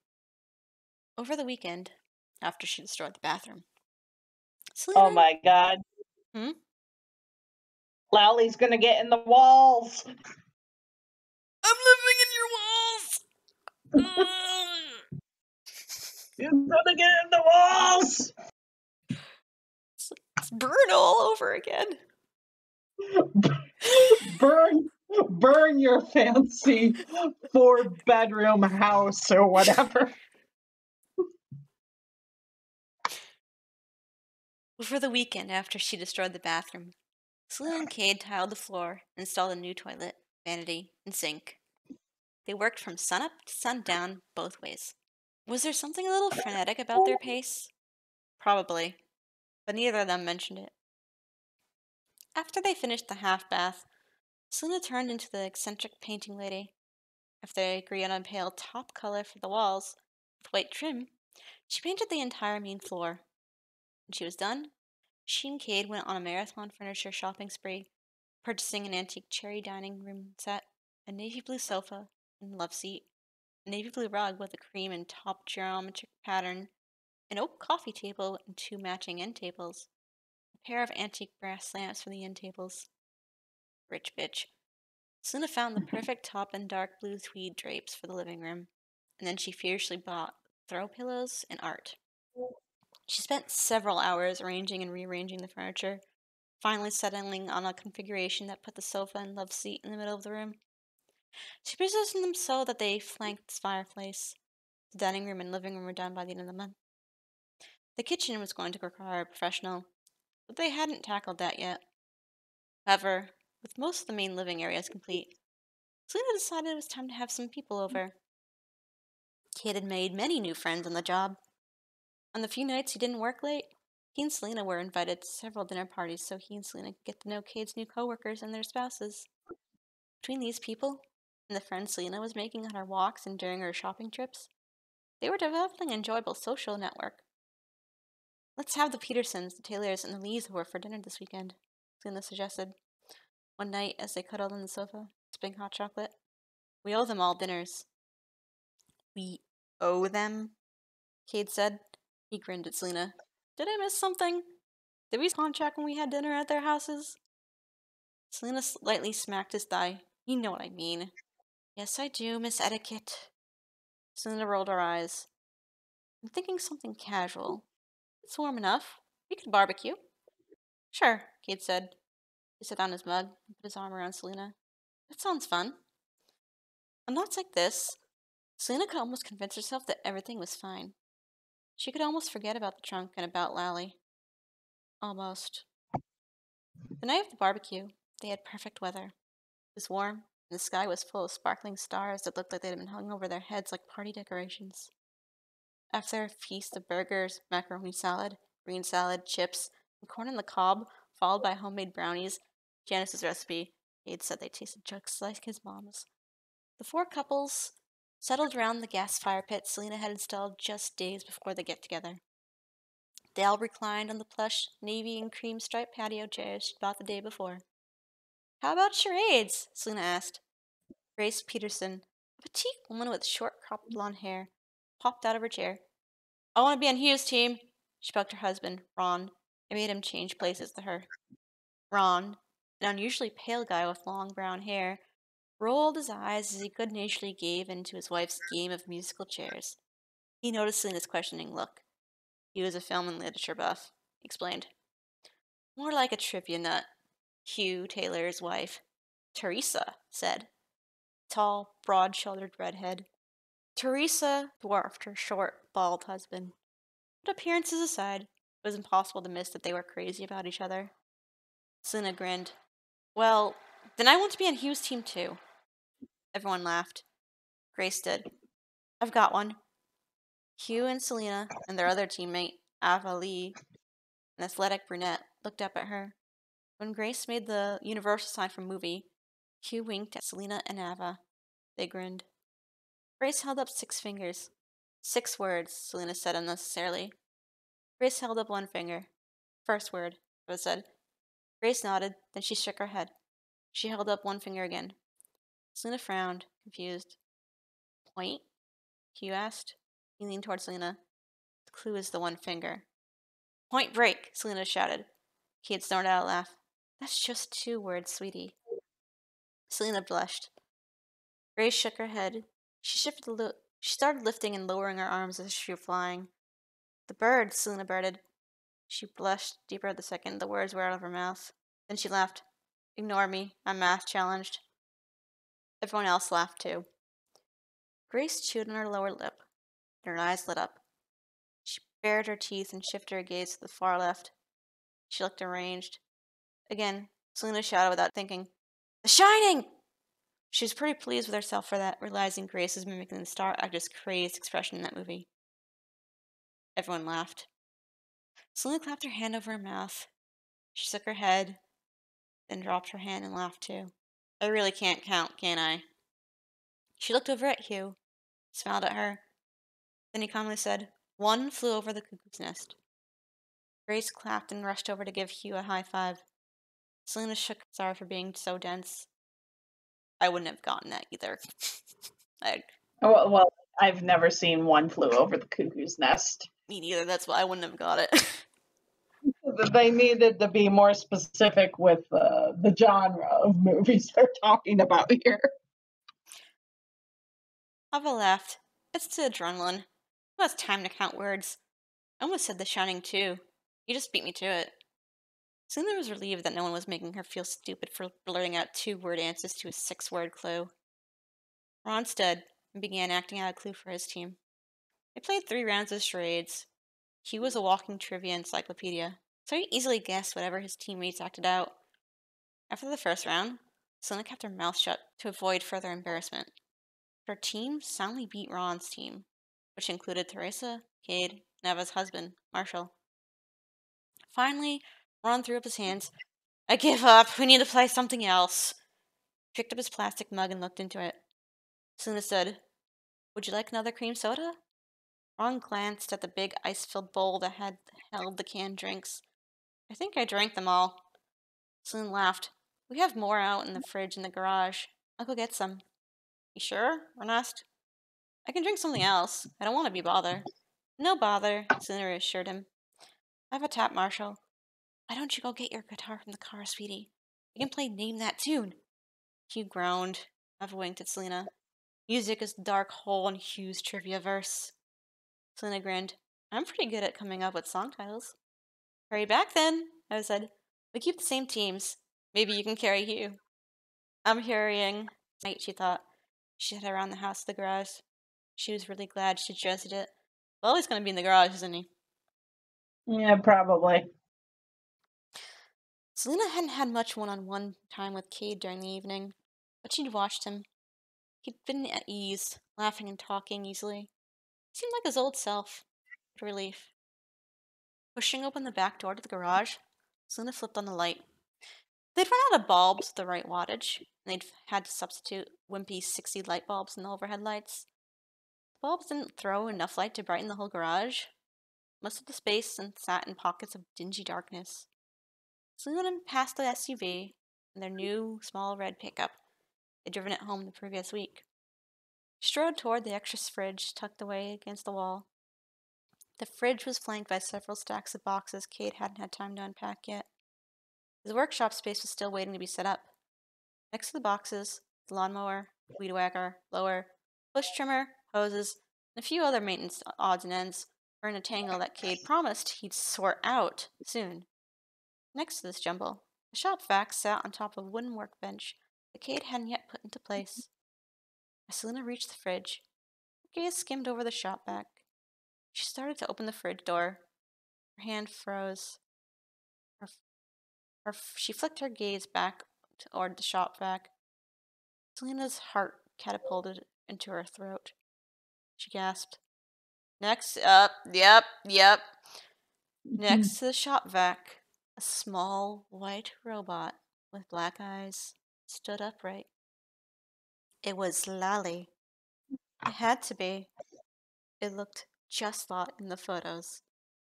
The robot didn't move, but it was facing Selena. She felt like it was watching her. For several seconds, Selena was frozen. While her heartbeat galloped, invisible mites crawled along her arms. She stared at Lally in shock. When Lally remained motionless, Selena whipped open the fridge and grabbed the 6-pack of cream soda. Letting the fridge door slam, she looked towards the shop vac again. In the seconds it took her to open and close the fridge and look that way again, she debated whether she wished the robot would be gone or still be there. Which would be worse? The robot was still there. Selena turned and raced back through the garage. Slamming the door behind her, she ran around the house, slowing her pace only when she was within view of her guests. Back near the gas fire pit, she handed a can of soda to Hugh, put the rest of the sodas in the bowl of ice. She casually walked over to Cade. Marshall was turning up his guitar. Everyone else was chatting. Cade was having a conversation with Ava about some coding issues they were facing in the project they were working on together. Selena stepped up beside Cade, put a hand on his arm. She could miss the fact that her hand was trembling. She looked at Ava. Sorry to interrupt, but I need to steal him for a minute. Cade raised an eyebrow and questioned. I need you in the garage a minute, honey, Selena told him. Everything okay? Cade asked. Yeah, just... She gave Ava a tight smile. Sorry, I'll bring him right back. Ava smiled. No problem. She turned back towards her husband. What is it? Cade asked as Selena grabbed his hand and pulled him toward trotting. He stumbled over a tree root. Then, he too, started jogging, picking up on her urgency. Selena hesitated at the garage door. Are you going to tell me what's wrong? Cade asked. Selena didn't answer him. She took a deep breath and opened the door. Garage lights were still on. She left them on purposely. She hadn't wanted to turn them off before she was out of the garage. Not with that thing in there. The fact that it wasn't moving when she left had done very little to lower her panic. Selena stepped into the garage and pointed towards the shop vac. Look, she said. After she spoke, she got up the courage to do the same thing she was asking Kate to do. What am I looking at? Kate asked. Selena blinked at the empty spot on the workbench next to the shop vac. The robot was gone. It was there, she said. What was there? Kate asked. Did a raccoon get in here? I shooed one away last week. Selena shook her head. She quickly scanned the garage. The robot wasn't in sight. That didn't mean anything. The garage had way too many places to hide. Selena groaned. Now she was getting paranoid as Cade was. Cade stepped in front of Selena. I'll ask again. What's going on? Selena looked up at him. She swallowed. I saw Lally. I think it was Lally. It was a white robot that looked exactly like the one in the pictures in. Where'd you see him? Cade interrupted. Selena pointed. Next to the shop vac. Cade strode across the garage. He looked all around the workbench, behind the boxes on either side of the fridge. Then he turned and began searching the rest of the garage. Selena stood near the door, poised for reasons that had no foundation in logic. To run? Her mind was on a tangle of incoherent, funny white noise like sound buzzed in her ears. What was going on here? Cade returned to Selena. A furrow bunched the skin between his brows. I didn't imagine it, Selena said. I didn't say you did, Cade said. But, Selena began. Cade took her hand. She didn't resist when he pulled her out of the garage and closed the door behind them. He, too, left the lights on. We have guests, he said. They're going to be wondering what we're doing. Selena nodded. He was right. Now wasn't the time to talk about what she'd seen. It wasn't time to think about it either. They rode in the corner of the house, and Selena pasted on her happy hostess smile. Sorry about that, she called out. A little rodent issue, Kate lied. Selena noticed how natural the lie sounded. She didn't take the time to think about that either. Hmm.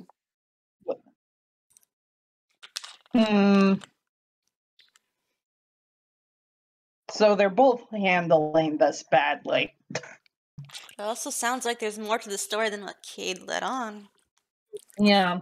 And now I'm starting to think it probably is like the robot from the cover because they're describing it as like a white thing with like black eyes and not like Lally's Lollies, which is an animatronic. So like I'm confused by why they have the same name. Yeah, that's what I was saying too when I first read the description and it said it looked like Casper the Friendly Ghost. I was like, oh, is that the thing on the cover? Because it says Lally's game right there, and I guess that's supposed to be Lally. Oh, well, I guess there's two Lallys. Rights to Lally's Lollies and just gave him a redesign. Maybe. Kind of like they did with L Chip, because originally L Chip was just a place that was paying them for advertisement, and then in Security Breach, suddenly L Chip. Oh yeah. But I don't think L Chip was an actual animatronic. I think it was just like a statue that was there. Well, in Ultimate Custom Night, it's an actual animatronic. Anyway. Star. Day after the dinner party, Kate was gone when Selena woke up. She found a note in his pillow. The note, she knew immediately, contained another lie. Sorry, got called into work. Love you. Kate never got called into work on a Saturday. He was merely avoiding her. He didn't want to talk about what happened. Well, neither did she. She wanted to forget about it. Selena got up and looked outside. The day was bright, but she didn't feel like taking a walk. What did she feel like doing? The truth was that, however much she wanted to forget what had happened, Selena was rattled by it. Really, really rattled. Selena got up, pulled on her dark blue terry cloth robe, and went down the hall. What she needed was a long, hot bath. As Selena shuffled toward the bathroom, she thought about the master suite they intended to have. They planned to knock out a wall and steal some space from the guest bedroom so they could create an en-suite bathroom for the master bedroom. They just discussed, a couple of days before the get-together, whether to tackle that or the kitchen next. She was thinking the en-suite should come first. Bathroom. She left the bathroom door open. She always left the bathroom door open when she took a bath. Why? Even when Cade was home. She didn't like steaming up the room. Turning on the tap at the end of the clawfoot tub under the window, Selena ran the water until it got hot. She adjusted the temperature, put in the drain plug, and poured some muscle-relaxing bath salts into the water. The bath salts were in a combination of Epsom salts and geranium and juniper essential oils. Selena inhaled the scents of the oils and let them try to soothe her. They failed miserably, but she hoped the bath itself would do the trick. Because the farmhouse sat at the front of their 5 acres, the acreage was thick with apple trees around the back of the house. Selena never worried about pulling the shade over the window of the tub. Their property was secluded and private. No one was around, except for a tiny child robot that's now creeping around their estate. Yeah, I'm probably gonna kill her in the shower.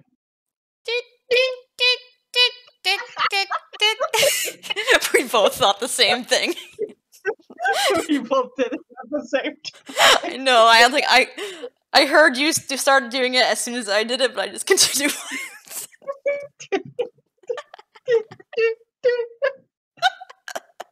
Dun dun dun dun. Okay. Selena waited until the tub was half full. Then she dropped her robe and started to pull off her nightshirt. When it was almost over her head, she froze. She yanked the nightshirt back down. Someone was watching her. Told you. She was sure of it. Selena leaned toward the window and scanned the backyard. She squinted and looked toward the trees. Her gaze shot from one tree to the next. She didn't see anyone. Selena frowned, even more rattled now than she had been before. She reached out and pulled the shade. Then she turned and closed the bathroom door. Selena's bath wasn't as relaxing as she'd hoped it would be. In fact, it was almost torturous. She tried several times to lean back and close her eyes, but she was too much on alert. She kept thinking she could hear sounds coming from another part of the house. Once, she was sure she heard a creak in the attic overhead. Twice, she thought she heard footsteps on the stairs. Finally, after just 15 minutes, Selena gave up. She got out of the tub, drained it, and quickly put her robe on. Hurrying back to the bedroom, she dressed in jeans and a t-shirt. Then she went through the entire house, making sure she was alone.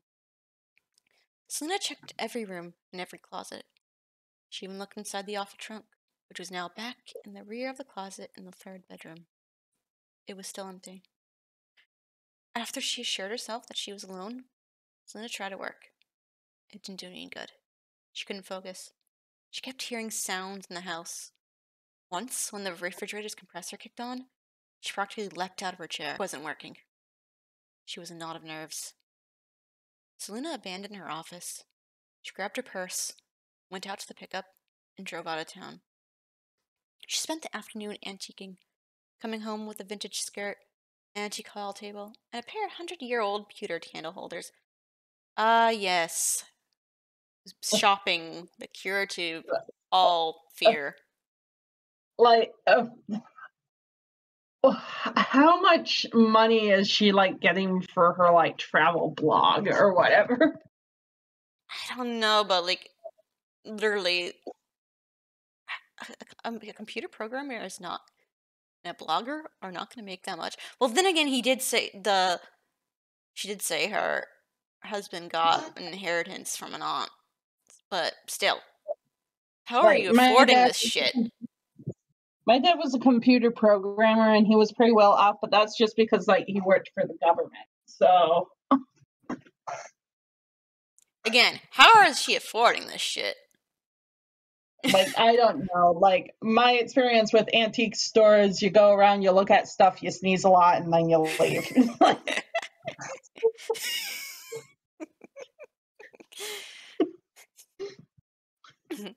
Okay. She tried to tell herself she imagined everything that had happened the night before and that morning. Over the next 2 weeks, though, it became abundantly clear that Selena hadn't imagined anything. She really was being watched. Either that, or she was losing her mind. Why not both? ¿Por qué no las dos? Selena did when she was at home. She felt tingles between her shoulder blades. She could actually feel someone's or something's gaze boring into her. It wasn't just when she was alone, either. It happened when Cade was around, during the evenings and on the weekends, too. After just a week of the unrelenting sensation of being observed constantly, Selena, lying awake during the night, decided that the cursory searches she'd done through the house, looking to every room and closet, weren't thorough enough. Selena's dad's wedding day advice burbled up and nudged at her. Trust her instincts. Her instincts told her that she needed to look in every nook and cranny of her house. When Cade left for work the next day, Selena made sure that the house was locked up tight so nothing and no one could enter while she searched. Then she went through every tiny space in the house. She opened every cabinet and every drawer. She looked under every piece of furniture. She looked behind anything and everything that had more than an inch of space behind it. In the middle of this search, though, in her bedroom, Selena stopped and sat down on the floor. She dropped her head into her hands. Who was she kidding? She wasn't being watched electronically. Not only was that totally unrealistic, it didn't fit the facts. Selena got off the floor. She went down to her office and closed the door behind her. She pulled the shade. She sat at her desk and opened her laptop. She brought up a new document. At the top of it, she typed facts. Then she typed the facts as she knew them. Lally was a robot that really existed. Lally went missing from Freddy's Pizzaplex. Cade saw Lally after it, not he. Selena refused to refer to Lally as he. Went missing. Cade thought he trapped Lally in the trunk, kept the trunk with him, locked up from that point on. Selena unlocked the trunk. When Cade opened the trunk, it was empty. Selena saw Lally in the garage. Number 9, Selena doesn't respect pronouns.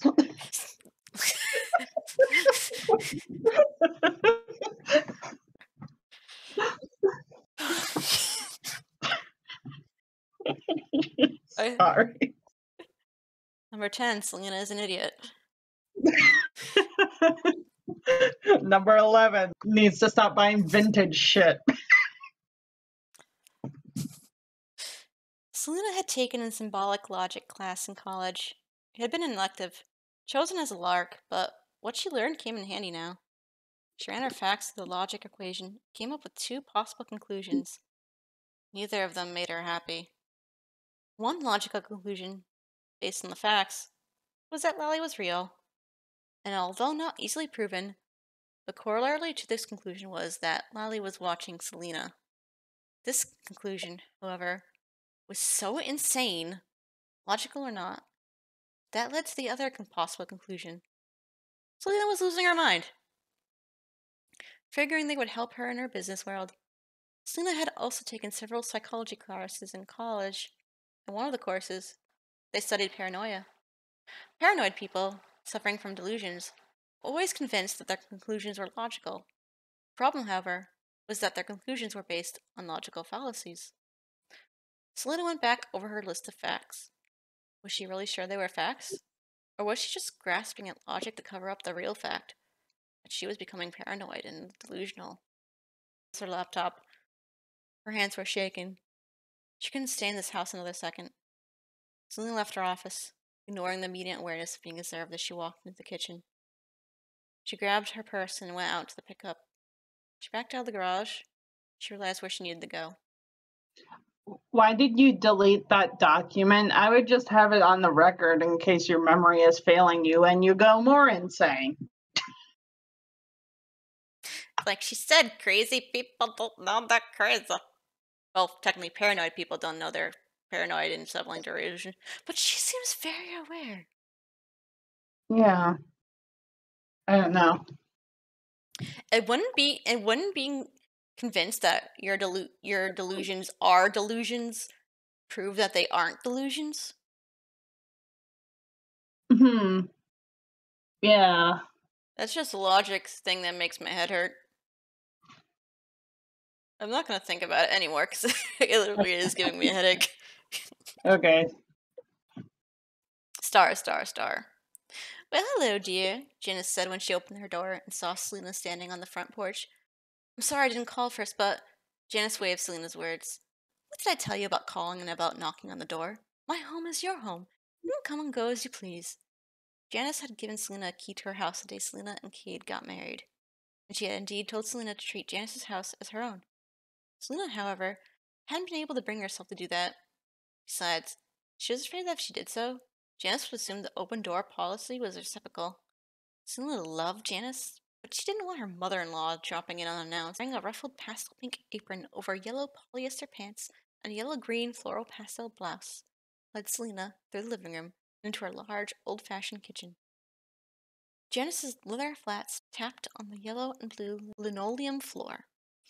In the kitchen, Selena inhaled deeply.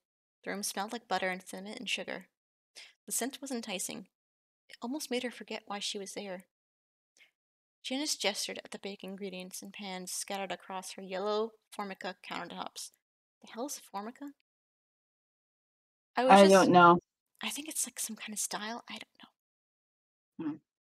If this is for children, why would children know what a formica is? Well, like, this is what bothers me about this story and a lot of stories with, well, like this one in particular. It talks like a lot about architecture, redecorating, antiquing, and this is supposed to be like for a young teen audience. Hold Like, on. what young teen is like Let me going to look be at the age rating on the physical book in my hand. Hold on. Where okay? where Yeah, is the age rating over here? 13 plus. 12 and up. 12 and up. What 12-year-old is going to be interested in antiquing a 4-bedroom farmhouse? This just feels like a wish fulfillment fantasy for all those girls that just want to find a rich husband, eat hot chip, and lie. What 12-year-old is gonna know what the hell a formica is? I don't even know what a formica is, and I'm 27. Also, like, bothering me, but I think it's just the style of writing for this type of audience. I noticed that the Fazbear Fright book and this book so far includes a lot of details that aren't really important that much to the story, but it's very much prevalent in Oh my god. You know what like, it is? You know what formica is? It's a laminated countertop to make it look like marble or something. I don't know. And what I mean by like a lot of details that don't really matter. Did we really need to know what Janice was wearing this day in particular? Are her clothes important? Are the colors of her floor important? Or is this just all coming from Selena's mind, who has an attention tail and shallow appearances? I mean, it made sense when she first was like the first time when you entered, because you needed to describe what the place looked like to get an idea of where everything was, and like to give the reader a setting. But why is it important to mention formica? Selena is distressed. She goes to her mother-in-law's to ask her about something. Ooh, nice counter.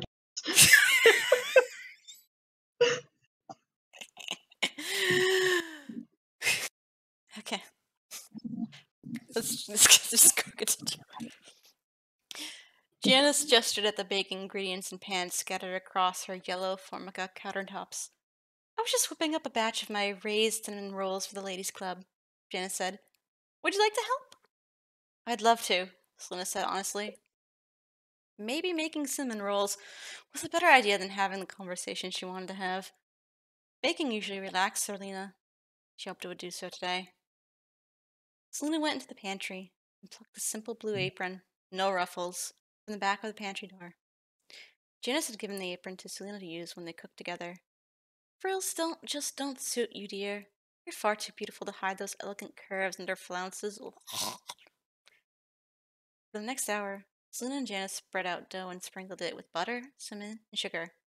Then they rolled up the dough and cut it into classic cinnamon roll pinwheels. After the rolls were in the oven, Janice put water on for tea. Your usual peach spice, dear?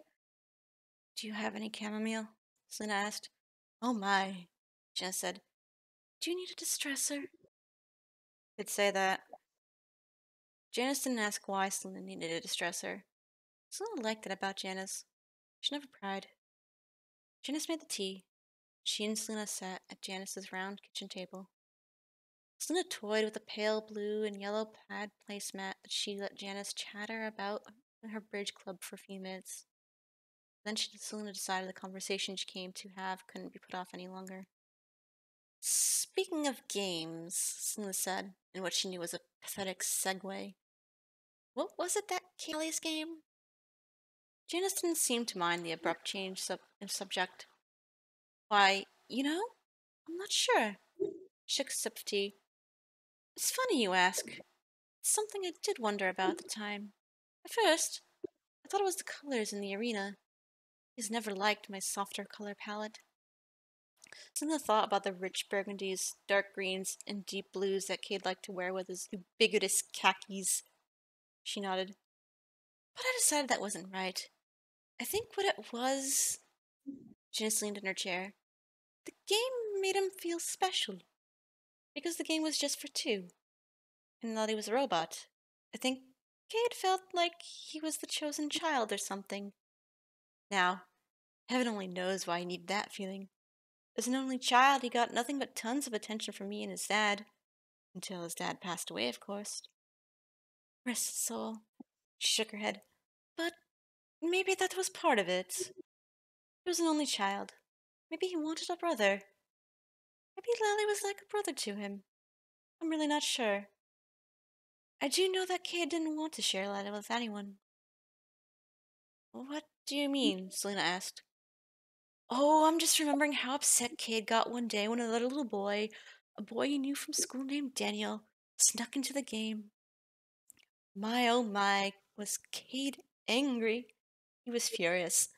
His little face was all screwed up and red when he got home that day. The game is only for two, he said to me over and over. You'd have thought that Daniel had done something unforgivably egregious instead of just the relatively benign. Janice sighed. Daniel was a sweet little boy, adorable freckles across his nose. I knew his mother. It was so tragic that he died in a horrible accident. Selena set down her teacup so fast it rattled in the saucer. Janice didn't notice. What accident? Selena asked. Janice got up and walked over to the oven. She turned on the oven light and bent over to look through the glass window set in the oven door. Oh, they're rising nicely. You're really getting the hang of kneading, dear. An accident? Selena tried to get Janice back on track. Janice acted like she didn't hear the question. Maybe she didn't. Selena hadn't noticed that Janice tended to drift in and out of conversation at will, as if sometimes she had better things to think about than whatever was being talked about. Selena tried a different question. Why did Kate like Lally so much? I think Lally is kind of scary looking, Janice replied. Selena raised her eyebrows. Yeah, I tend to agree, Janice said. But then, little boys are odd creatures. He'd also liked snails and slugs when he was small. He was always poking at them with sticks. Not to hurt them, mind you. He just wanted to see what they do. He thought they were fascinating. Selena smiled at the image of Cade poking at a slug. Then her mind replaced the image of Cade and the slug with one of Lally. Selena shivered. How did Lally work exactly? Selena asked. Was it programmed to run and hide? Or to sneak up on kids, or what? Selena wanted to understand how the robot could be doing what it was doing in her house. She was nearly 100% sure now that Lally was her stalker. Janice said, Lally didn't move. The kids had to carry him around and hide him themselves. It seems somewhat silly to me. Of course, if you hid the thing, you know where it was. But it was all the grand game of pretend, I suppose. Hmm? So, what you're telling me is that Lally is fucking Elf on the Shelf.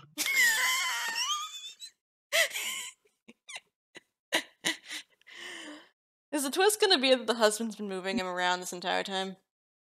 Oh my god! How, though? Oh my god. This is just Five Nights at Freddy's Elf on the Shelf. Selena blinked at Janice.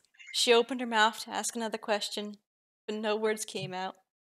What else was there to ask? Selena knew what she needed to know.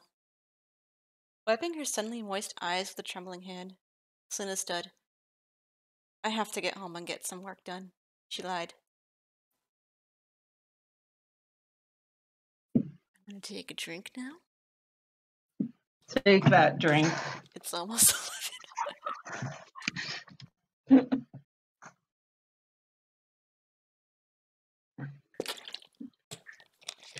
I mean, I would read if sometimes the words didn't go in and out of the full dimension at will. No, it's fine. I think I'm actually getting better at it, honestly. The more I'm at Oh, it. good. My Yeah, jaw still you've got hurts, though. Star, star, star. If Janice thought it odd that Selena practically ran out of the house and leapt into the pickup, Janice kept her reaction hidden. She smiled and waved as Selena drove away. Selena managed a twitchy wave in return. She couldn't summon up a smile. Her hands gripping the steering wheel so tightly that they started to ache. Selena burned rubber as she accelerated away from Janice's house. She ignored the posted speed limit, although her eyes were on the road. She wasn't really seeing it until her gaze flicked over to an oncoming SUV. Very familiar SUV. It was Cade. Selena looked straight ahead as she passed her husband. Had he seen her? Cade often got tunnel vision when he drove. Maybe he hadn't noticed the pickup. The bright red pickup.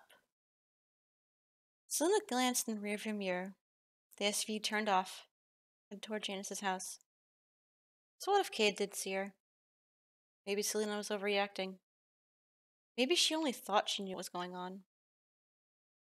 And again, maybe she was leaping to logic conclusions that weren't logical at all. A ripple of something that felt like static electricity skittered down Selena's spine. Thoroughly justified fear. Selena didn't know. All she knew was that she wanted to get away. Would she be feeling from Lally? Or from Cade? Or would she be fleeing from herself? It didn't matter. She was fleeing. Back in the farmhouse, Selena ran down the hall to the attic door. Hesitating for only a couple of seconds, she flung open the door and trotted up the steps. Up the stairs, she quickly pulled the string turned on the bare bulb. She flicked around. The attic looked the same as it had this last several times that she checked it. Rushing across the open space, Selena grabbed two suitcases, the two largest. She pulled them across the attic. The rubber wheels made scuffling sounds against the buckled floorboards. Selena shoved the suitcases out of the attic to the landing at the top of the stairs. Then she dragged the suitcases down the stairs. The skirt thump of their progress down the stairs made her cringe. At the bottom of the stairs, Selena shoved the suitcases into the hall. She didn't close the door behind her. She pulled the suitcases down the hall to the bedroom. Selena hadn't allowed herself to sense anything since she'd left Janice's house. She didn't think she could function if she'd let herself feel. When Selena lifted the suitcases onto the bed, though, emotions demanded that she acknowledge them.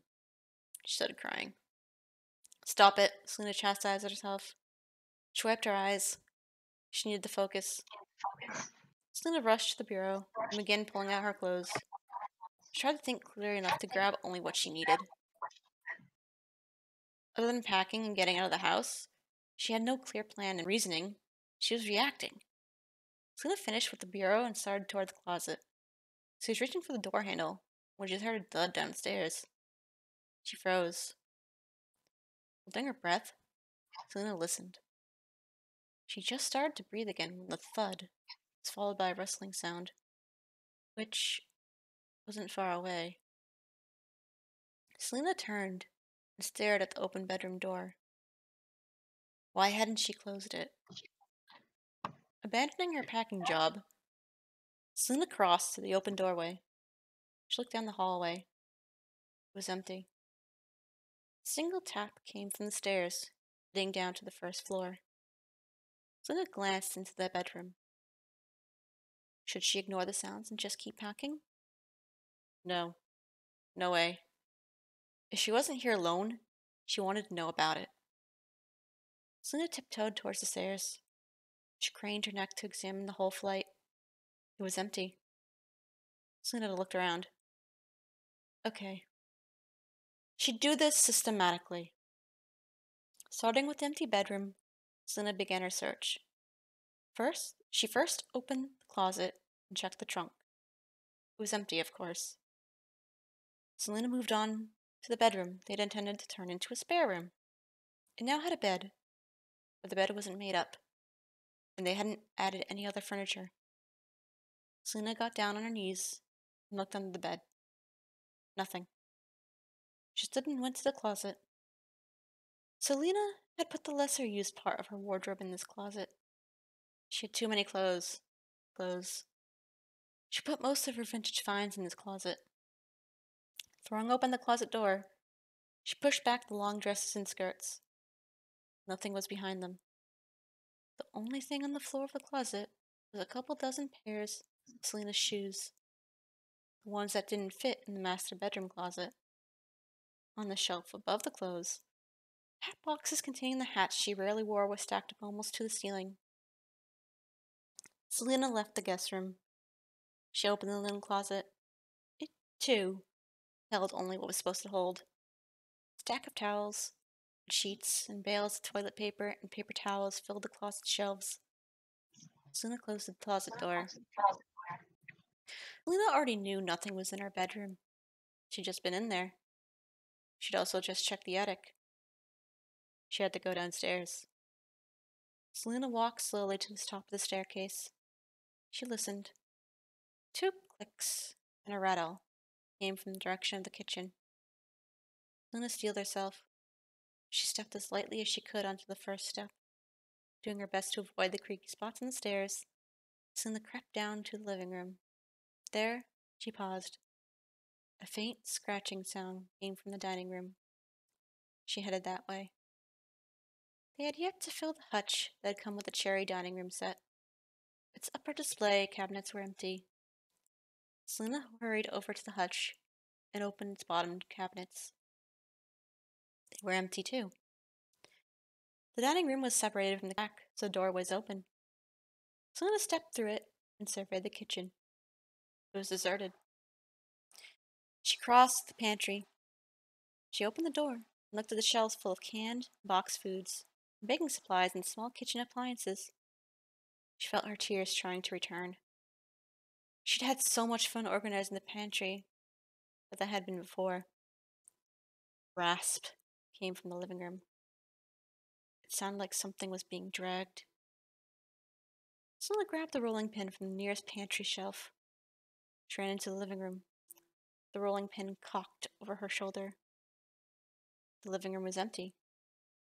Selena lowered the rolling pin. Now what? She'd searched the whole house. She looked up the stairs, thinking about her abandoned packing job. Was she overreacting? No. Selena walked over to the sofa and sat down. She relayed the rolling pin down the seat next to her. She leaned against the soft sofa back and picked up the top and cream striped throw pillow. Do we really need to know the color of the pillow? She hugged the pillow. Was she just being paranoid? Was she about to blow up her marriage, her very new marriage, for no good reason? Selena remembered her brother's wedding day advice. Don't screw it up. Was she screwing it up? Something rustled behind the sofa. Selena scrambled for the rolling pin as she started to turn. Before Selena could get a grip on the rolling pin or see what was behind her, a hand clamped over her mouth. Selena's heart kicked into overdrive. She tried to scream, but the hand stifled the noise. Selena flailed for the rolling pin. The back of her hand knocked against it, the sofa, hit the rug with a thunk. Shh, Cade said. Selena twisted her neck so she could look up and behind her. Cade was leaning over the back of the sofa. Had he been hiding behind there? Why? What was he doing? Had it been him making all those sounds? Again, why? That's my question. Selena goggled up at her husband. Cade put his finger over his lips. His gaze, intense, almost deranged, darted all around the room. Selena stared into the face of the man she'd loved for over 2 years. It was a face she thought she knew better than her own. And the man was someone she knew that well, too. She planned to spend her life with him. He was like an extension of her. Now she barely recognized him. Yes, Cade still had the thick black hair and brows, green eyes, sculpted cheeks shadowed by his black whiskers as usual. He still had the wide mouth and the even white teeth, but all those features now looked distorted somehow. They looked like they had been infected, tinged by something dark and menacing.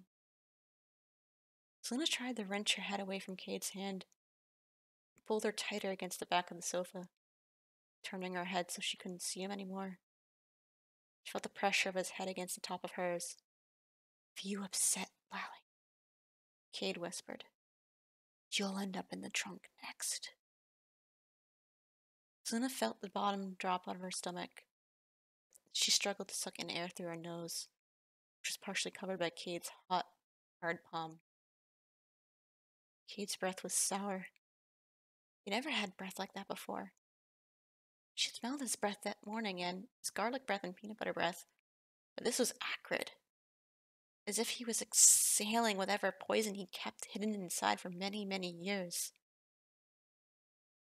Promise you won't scream if I take my hand away, Cade whispered. His whisper was so quiet that Selena could barely make out the words.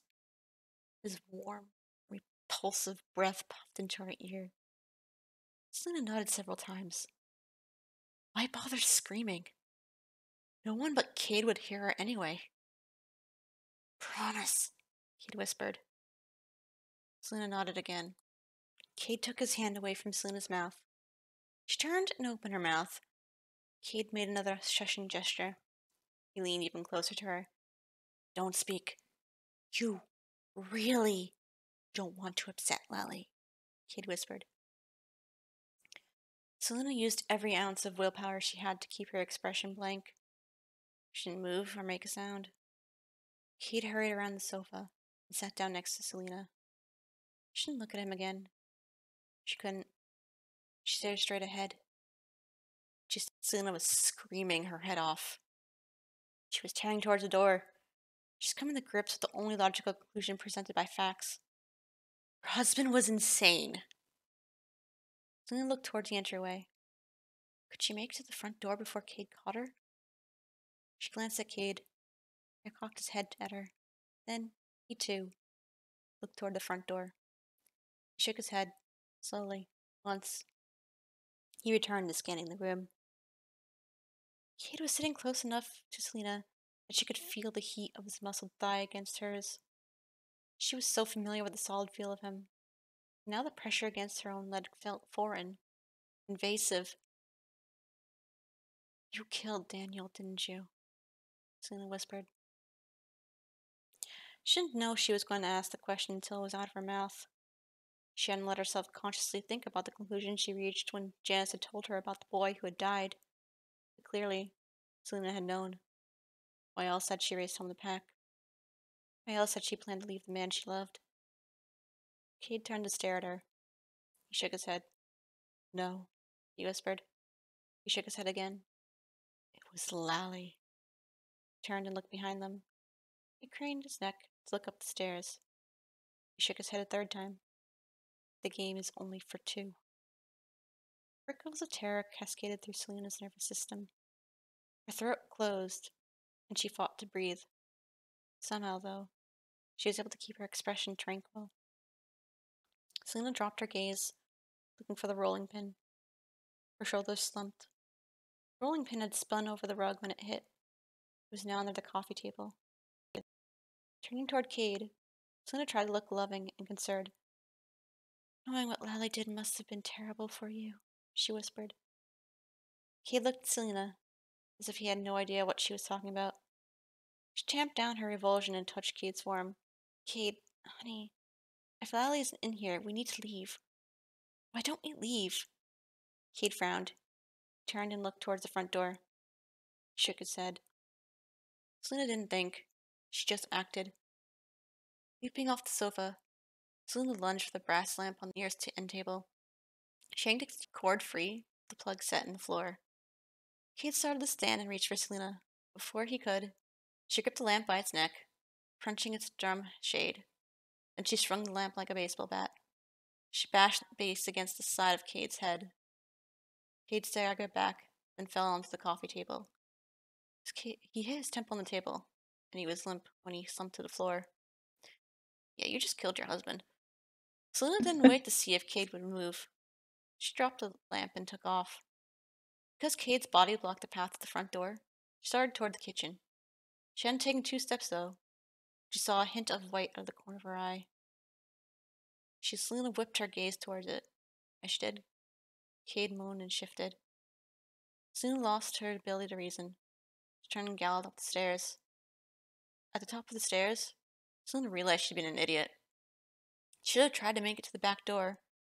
Now, though, she was on the second floor. Up here, she had no way out of the house unless she wanted to leap from the second floor window. She glanced back down the stairs. She heard Cade groan again. No, she couldn't risk going down there again. She looked down the hall. Selena ran down the hall. When she reached the guest bedroom door, she dashed into the room. She charged towards the closet, flung it open, and dove into the veil of her vintage clothes. She turned and pulled the closet door closed. It might not have been the best hiding place in the world, but the familiarity of Selena's things gave her comfort. She could draw on that comfort to help her think about her next step. Right now, she knew what to do next. She knew she couldn't hide in here forever, of course. The house wasn't that big. If Cade searched for her, he'd eventually find her. Maybe before then, though, she'd come up with a plan. Selena crouched behind the old dresses. Her breathing was so loud in the cramped darkness that it sounded like she was sharing space with a pack of panting dogs. Selena gulped air for several seconds. She had to quiet down. She couldn't listen for Cade if all she could hear were her own billowing inhalations. Selena pulled herself into a tight little ball. She stared into the darkness pressing in around her, although a trickle of light reached into the closet from the door. It was only enough to give the clothes that shielded Selena a ghostly presence. Selena stared at the dim floating shapes and tried to steady her breathing. Selena was starting to get control of herself when the clothing draped around her swished, and then a whisper came out of the darkness. The whisper's message was short, but it was filled with meaning. Hi! Selena screamed louder than she'd ever screamed in her life. I imagine that it just sounds like a balloon boy's hi. Like, hi! Hello! Cade's consciousness swam in blankness. His thoughts were blanketed by murk. Through his mental nothingness, however, sound reached him. He heard the echo of piercing screams. And the curtain of oblivion muffled his hearing, too. He was aware of nothing at all. I'm betting she's dead. Yeah. Cade lifted his head. He groaned. It felt like a construction crew was pounding nails inside his skull. Putting a hand to his head, Cade winced. He felt a knot near his temple. Trying to sit up, Cade blinked to focus. The room spun. He was suddenly nauseous. He stopped moving and just sat, his back to the sofa. Cade tried to find a coherent thought. His mind felt sluggish, mushy. What was he doing on the floor? He tried to remember. Selena! Cade struggled to his feet. The room spun again, but he managed to stay upright. How long had he been out? He looked at his watch. Too long. The fog in his brain cleared abruptly. Selena! Cade called out. Cade's chest constricted. He toward out of the living room. Racing through the dining room, Cade burst into the kitchen. He sprinted toward the pantry and flung the door open. It was empty. Barreling out of the kitchen, Cade hurried down the hall toward Selena's office. He looked into the room. He didn't see her. He ran to the half bath. She wasn't there either. Cade returned to the living room. He checked the coat closet. He found nothing but coats and boots. Cade pelted out toward the stairs. He took the steps 2 at a time and was in the upstairs hallway in seconds. He rushed down the hall, throwing open doors as he went. He looked in the bathroom, in his bedroom, checked the master closet. Cade dashed back into the hallway. He started toward the guest room. Then he stopped. No, he whispered. Cade turned and looked toward the closed door of the third bedroom. The door was just a door, but it suddenly seemed to pulse in a rhythm that matched Cade's rapid heartbeat. He set himself, took another step. Finally, he forced himself to move normally again. He ran to the door. Cade's hands slipped off the knob when he tried to grasp it. Palms are sweaty. He wiped them off in his khakis and grabbed the knob again. Turned it. Cade charged into the empty room, not bothering to look around. Cade sped directly to the closet. Throwing open the door, he tossed aside blankets piled in the trunk. Dropped to his knees in front of it. Cade gripped the trunk lid. Taking a deep breath, Cade opened the trunk. No! Cade cried out. Cade felt his face contort in horror. Tears filled his eyes. He slapped a hand over his mouth so he wouldn't be sick. Yeah. He wanted to look away from the grisly contents of the trunk, but he couldn't. As he couldn't continue to stare into the trunk. Cade's shoulders convulsed. His chest heaved. Finally, he couldn't look any longer. Fell back, dropped his head into his hands. Cade's head whipped up, though, and a whisper came from above the trunk. It came from the empty shelf above the hanging rod in the closet. The whisper contained 5 familiar words. The game is only for 2. The hissed words drifted down to Cade like a spray of toxic mist. They engulfed him, and they left him in silence.